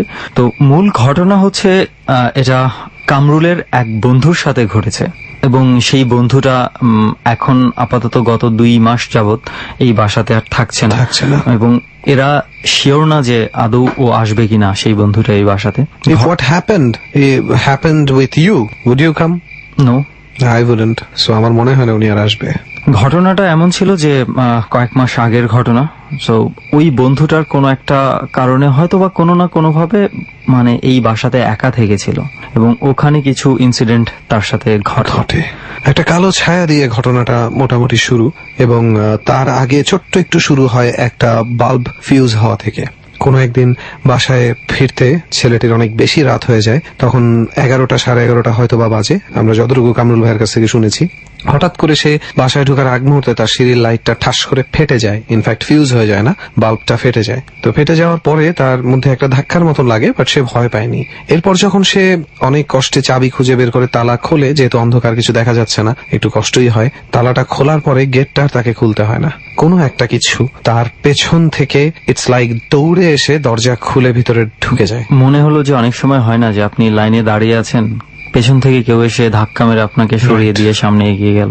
সেই ঘটনাটা যদি শুধু একটা বাতাস এবং একটা কালো ছায়া যদি আপনি দেখতে পান, তাহলে আমি জানি না আপনি ওই ঘরে ঢোকার সাহস আর করবেন কিনা, কারণ ঘরের ভেতরেও কিন্তু অন্ধকার। কিন্তু ওই দিন কামরুলের যে বন্ধু ছিল তাকে অনেকটা বাধ্য হয়ে এই কাজটা করতে হয়েছে, তাকে এই রুমেই থাকতে হয়েছে ওই দিন রাতের জন্য। কিন্তু ঘটনাটা হচ্ছে ঠিক ওই ঘটনার পরপরই শেষ হয়ে যায়নি, আসলে এটা ছিল শুরু মাত্র। পরবর্তী ঘটনা ঘটে ওই দিনই খুব মধ্যরাতে। হঠাৎ করে কামরুলের বন্ধুর যখন ঘুম ভেঙে যায়, এবং তখন হচ্ছে লাইট জ্বালানোই ছিল, ও ভয়ে অনেকটা লাইট জ্বালিয়ে ঘুমিয়েছিল, এক্স্যাক্টলি মানে ডিম লাইট জ্বালিয়ে ঘুমিয়েছিল আর কি। তো ঘটনা হচ্ছে এমন সময় ও আবিষ্কার করে কোনো কিছু একটা রুমের মধ্যে ঘুরে বেড়াচ্ছে, something is moving, something black. প্রথম সে ভেবেছিল কোনো চোর বা কোনো কিছু হতে পারে, কিন্তু যখনই মানে ভালো করে অবজার্ভ করেছে যে এটা কোনো হিউম্যান বিং কিছু না, রাইট, তখনই তার মধ্যে একটা ভয় ঢুকে যায়। এবং এই হিউম্যান বিং কিছু না সেটা সে টের পায় যখন সে ধারণা করেছিল, যেটা সুমন বলল, যে চোর বা এই ধরনের কেউ। আস্তে আস্তে ছায়াটা বারান্দার দিকে যেতে থাকে এবং সবচেয়ে অবাক করা বিষয়টা তখন, ভয়টা তখন হয় যখন কামরুল ভাইয়ের ফ্রেন্ড ভেবেছিল সে হয়তো চোরটা বারান্দায় গেলে ধরবে, কিন্তু চোরটা বারান্দায় যাওয়ার সময় কোনো দরজা বা পর্দা সরানোর ব্যাপার আসেনি, সে সরাসরি পর্দার ভেতর থেকেই বারান্দায় চলে যায়, মানে লাইক দ্যাট, এটা ভেদ করে চলে গেছে। এক্স্যাক্টলি। সো ওটা দেখে তো মানে ওর অবস্থা ডেফিনেটলি যে কারো অবস্থায় খুব খারাপ হয়ে যাবে। তো সাথে সাথে ও রুম থেকে বের হয়ে গিয়েছিল এবং পাশের রুমে যারা ছিল তাদেরকে ডেকে নিয়ে এসেছিল। কিন্তু আসলে অ্যাজ ইউজুয়াল আমরা কেউ যেমন চোখে না দেখলে বিশ্বাস করবে না, কেউ আসলে ঘটনাটা বিশ্বাস করেনি। এরপরে একটা মজার বিষয় হচ্ছে যে বারান্দাটাতে কেউ বসে না আমরা বলেছিলাম, সেটার কারণটাও একটা মানে ইন্টারেস্টিং একটা কাহিনী আছে, সেটা একটু বল। এই বারান্দাটাতে কেউ বসে না তার একটা কারণ হচ্ছে এই বারান্দায় কিছু ফুলের টব আছে, যে ফুলের টবগুলা এই মেস বাড়িতে যে কয়টা ছেলে পেলে থাকে সবাই মিলে তারাই বসিয়েছে। বিকজ এই বারান্দাটা অ্যাকচুয়ালি একটা আড্ডা দেওয়ার জন্য সুন্দর একটা স্থান, এখানে গাছ টাছ থাকলে সবারই ভালো লাগে। এবং মজার ব্যাপার হচ্ছে যে ফুলের টবগুলো তারা যেভাবে রেখেছে সেভাবে একবার রাখার পরে সেটা আর চেঞ্জ করা যায়নি। যতবারই তারা ফুলের টবগুলোকে বিভিন্ন জায়গা থেকে সরিয়ে আরেক জায়গায় রাখতে চেয়েছে, পরের দিন সকালে ওই একই স্পটে আবারও ফুলের টবগুলো পাওয়া যায়। আসলে মানে ঘটনাটা হচ্ছে এমন যে ধরেন আপনার কোনো কিছু আপনি একভাবে রাখতে চান কিন্তু আরেকজন দেখা গেছে আরেকভাবে রাখতে চায়, রাইট? মানে আপনি যেভাবে জায়গাটাকে গুছিয়ে রাখতে যাচ্ছেন আরেকজন দেখা গেছে ঠিক বিপরীত ভাবে গুছিয়ে রাখতে যাচ্ছে। তার মানে তুই কি বলতে চাচ্ছিস যে বারান্দাটা ওই কালো ছায়াটা নিজের জায়গা? আমি জানি না কালো ছায়াটার নিজের জায়গা বা কিছু, কিন্তু এটা স্পষ্ট বোঝা গেছে, পুরো ঘটনা পর্যালোচনা করলে বোঝা যায় যে এই বারান্দাটা কেউ একজন ব্যবহার করছে নিজের মতো করে এবং যে চায় না যেখানে অন্য কেউ কোনো না কোনো ভাবে ইন্টারফেয়ার করুক এসে। রাইট। আবার এমনও হতে পারে যে দেখ ব্যাপারটা আমি যেভাবে প্যাটার্নটা খেয়াল করলাম, উনি যেভাবে বললো, কামরুল ভাই যেভাবে বললো, ওনারা তিনটা টপকে বারান্দার তিন দিকে স্ট্রেইট ভাবে রাখতে চেয়েছে, কিন্তু বারবারই দেখা গেছে মাঝখানের টপটাকে সরিয়ে নিয়ে এসে একটা ত্রিভুজ তৈরি করা হয়েছে। So why is someone trying to create a triangle? কি বোঝাতে যাচ্ছে এটা দিয়ে? আসলে এটা কি বোঝাতে যাচ্ছে এটা আমার কোনো আইডিয়া নেই। Even I have no idea, but যতটুকু জানি ট্রায়াঙ্গেলস এর অনেক মিনিং আছে। ট্রায়াঙ্গেল দিয়ে অনেক কিছু বোঝানো হয়। দুটো ট্রায়াঙ্গেল এক করলে একটা স্টার হয়, সেই স্টারের দুটো জগতের মেলামেশা বোঝানো হয়, black world and white world. এই ধরনের কিছু ব্যাপার আপনারা যদি স্যাটানিক সাইন নিয়ে পড়াশোনা করেন বা একটু ইন্টারনেট ঘাটেন তাহলে দেখতে পাবেন স্টার হচ্ছে অনেক বড় একটা স্যাটানিক সিগনেচার হিসাবেও ব্যবহার করা হয়। তাই বলে স্টার থাকলেই যে সেটা স্যাটানিক এমন ভেবে নেওয়ার মতন বোকা নিশ্চয়ই আপনারা না। এবং সেই জন্য বলি যে বারান্দা মানেই যে এই ধরনের ঘটনা ঘটবে তাও কিন্তু না। যদিও বারান্দা আমি অনেক পছন্দ করি, কিন্তু এই ঘটনার পরে আমি বারান্দায় যেতে মনে হয় একটু না একটু হলেও কেমন কেমন লাগবে। তাহলে কি তোর মোবাইল ইউজ করতে ভয় লাগবে না? মোবাইল ইউজ করতে ভয় তো আমরা কিন্তু ঘটনার অনেক বড় একটা পার্ট এখনো বলিনি। রাইট। বিশেষ করে যারা মোবাইলে এখন শুনছে ডর, তাদের জন্য বিষয়টা একটু অন্যরকম হতে পারে। দ্য থিং ইজ, আমরা যার কথা বলছিলাম কামরুল ভাইয়ের ফ্রেন্ড, যে ফ্রেন্ড তার নামটা পর্যন্ত উল্লেখ করতে দিবে না বলেই কামরুল ভাইয়ের ফ্রেন্ড হিসেবে তাকে বারবার পরিচয় দিচ্ছি। উনি যতবার এই কালো ছায়াটাকে বিভিন্নভাবে দেখেছেন, অনেকবারই দেখেছেন। একবার তার পাশ থেকে উঠে যেতেও দেখেছেন, একবার হুট করে তার পাশে শুয়ে পড়তে দেখেছেন নিজের চোখে, কিন্তু তার পরবর্তীতে সেটা মিলিয়ে যায়। যতবার এই ঘটনাটা ঘটেছে তারপর তিনি ঘুমানোর চেষ্টা করেছেন, কেমন একটা ঘরের মধ্যে গিয়ে ঘুমিয়েছেন এবং সকালে উঠে তার ডায়াল লিস্টে সেভ করা অবস্থায় এমন কিছু নাম্বারে ডায়াল করা দেখেছেন যেটা অ্যাকচুয়ালি তার মোবাইলে ছিলই না। কে সেভ করেছে? আননোন একটা নাম্বার থেকে যদি ডায়াল হয়ে থাকে তাহলে তুই হয়তো টের পাবি যে এই নাম্বার থেকে কোনো একটা বন্ধু হয়তো এসে ইয়ে করেছে, কিন্তু কেউ যদি এভাবে তোর মোবাইল থেকে ফোন করে সে কি আগে নাম্বারটা সেভ করে তারপরে ডায়াল করবে? ইম্পসিবল, এটা কখনোই হবে না। এবং সবচেয়ে বড় কথা হচ্ছে তার মোবাইল ইউজ করার মতো কেউ ছিল না। এক্স্যাক্টলি। কোত্থেকে আসবে? আর একটা নাম্বার আপনি যখন সেভ করবেন আপনার কিছু না কিছু চিহ্ন থাকে যেটা দেখলে আপনি বুঝবেন যে এটা ওর নাম্বার, এটা ওর নাম্বার। এইভাবে ডিফিকাল্ট একটা মানে নাম্বার, এই নাম্বারটা ইনফ্যাক্ট মানে কিরকম একটা নাম্বার সেটা কামরুল আমাদেরকে দেখিয়েছিল। সেই নাম্বারটা আমরা দেখেছি যে এটা আসলে কোন দেশের কোন নাম্বারের সাথে কোনো কিছুতে যায় না, এবং ইভেন আমরা ডায়ালও করেছিলাম ওই নাম্বারটাতে, ইনভ্যালিড নাম্বার দেখিয়েছে। এই টাইপের একটা সাউন্ড দিচ্ছে mobile. So it's not a mobile number. আমি এখানে কিছু ম্যাথমেটিক্যাল টেকনিক্যাল টার্মও মানে চিন্তা করতে ইচ্ছা করছে, যদি ওরকম সাধ্য থাকতো তাহলে দেখতাম যে এই ট্রায়াঙ্গেল, এই নাম্বার সবকিছু মিলিয়ে কোনো ইকুয়েশন বের করে কিছু একটা বের করা যায় কিনা। But I guess some things happen without any reason. যাই হোক, এই রিজনের পেছনে আসলে এখানে কি রিজন রয়েছে আমরা আসলে আবিষ্কার করতে পারিনি, হয়তো আমাদের পক্ষে সম্ভব না। Right. তো যতটুকু মনে হয়েছে যে বিষয়টা সবার সাথে শেয়ার করলে হয়তো আপনারা ভালো লাগবে, কিংবা আপনাদেরও যদি এরকম কোনো বিষয় থাকে আমাদেরকে ইনফর্ম করতে পারেন আপনারা। তবে আপাতত আজকের জন্য এতটুকুই ছিল। তো আমরা চলে যাব। এখন যাওয়ার আগে আরেকবার একটু বলতে চাই যে প্রতিটা মুহূর্তে, প্রতিটা সময়ে যেই প্রোগ্রামই করতে থাকি না কেন, যে অবস্থাতেই থাকি না কেন, মাইক্রোফোনের সামনে কথা বলার সময় বা যখনই আমরা বুঝি যে আমাদের কথাটা কেউ একজন হেডফোন দিয়ে শুনছে, তখন একটা কথা বারবার বাজছে ইদানিং, সেটা হচ্ছে ওইভাবে প্রত্যয় ভাইয়ের ভয়েসটা আর বাজবে না। রাইট, আমরা যেটা দিয়ে শুরু করেছিলাম আর কি, যার কারণে আমাদের জার্নি বলি আমাদের সবকিছু একটু অন্যরকম হয়ে গেছে। তো ইভেন আমি লাস্ট একটা কথা না বলেই পারছি না, আমাকে কয়েকদিন আগে ডিউরিং 5 to 8:30 শো, হঠাৎ করে 8টার দিকে যে টাইম কিউটা বাজে, সেই টাইম কিউটা বাজার পরে আমাকে একজন একটা কমেন্ট দিল যে একটু আগে একজন বলল যে এখন সময় রাত 8টা, এই কণ্ঠে লাইভ আর কখনো টাইম শুনতে পাবো না। কণ্ঠটা প্রত্যয় ভাইয়ের ছিল, সেটা এখনো রয়ে গেছে, এবিসিতে থাকবে হয়তোবা। আসলে প্রত্যয় আমরা যারা আছি হয়তোবা যারা একবার প্রত্যয়কে শুনেছে তাদের মাঝে প্রত্যয় সব সময় থাকবে। শুধু এতটুকুই বলতে পারি, যারা এই মুহূর্তে ডর শুনছে সবাই প্রত্যয়ের জন্য একটু দোয়া করবেন অবশ্যই। তো আজকের মতো বিদায় নিচ্ছি। সামনের পর্বে কোনো একটা হন্টেড প্লেস থেকে আবারও সুমন আর রেহান আপনাদের সাথে কথা হবে। ডর মানে ভয়।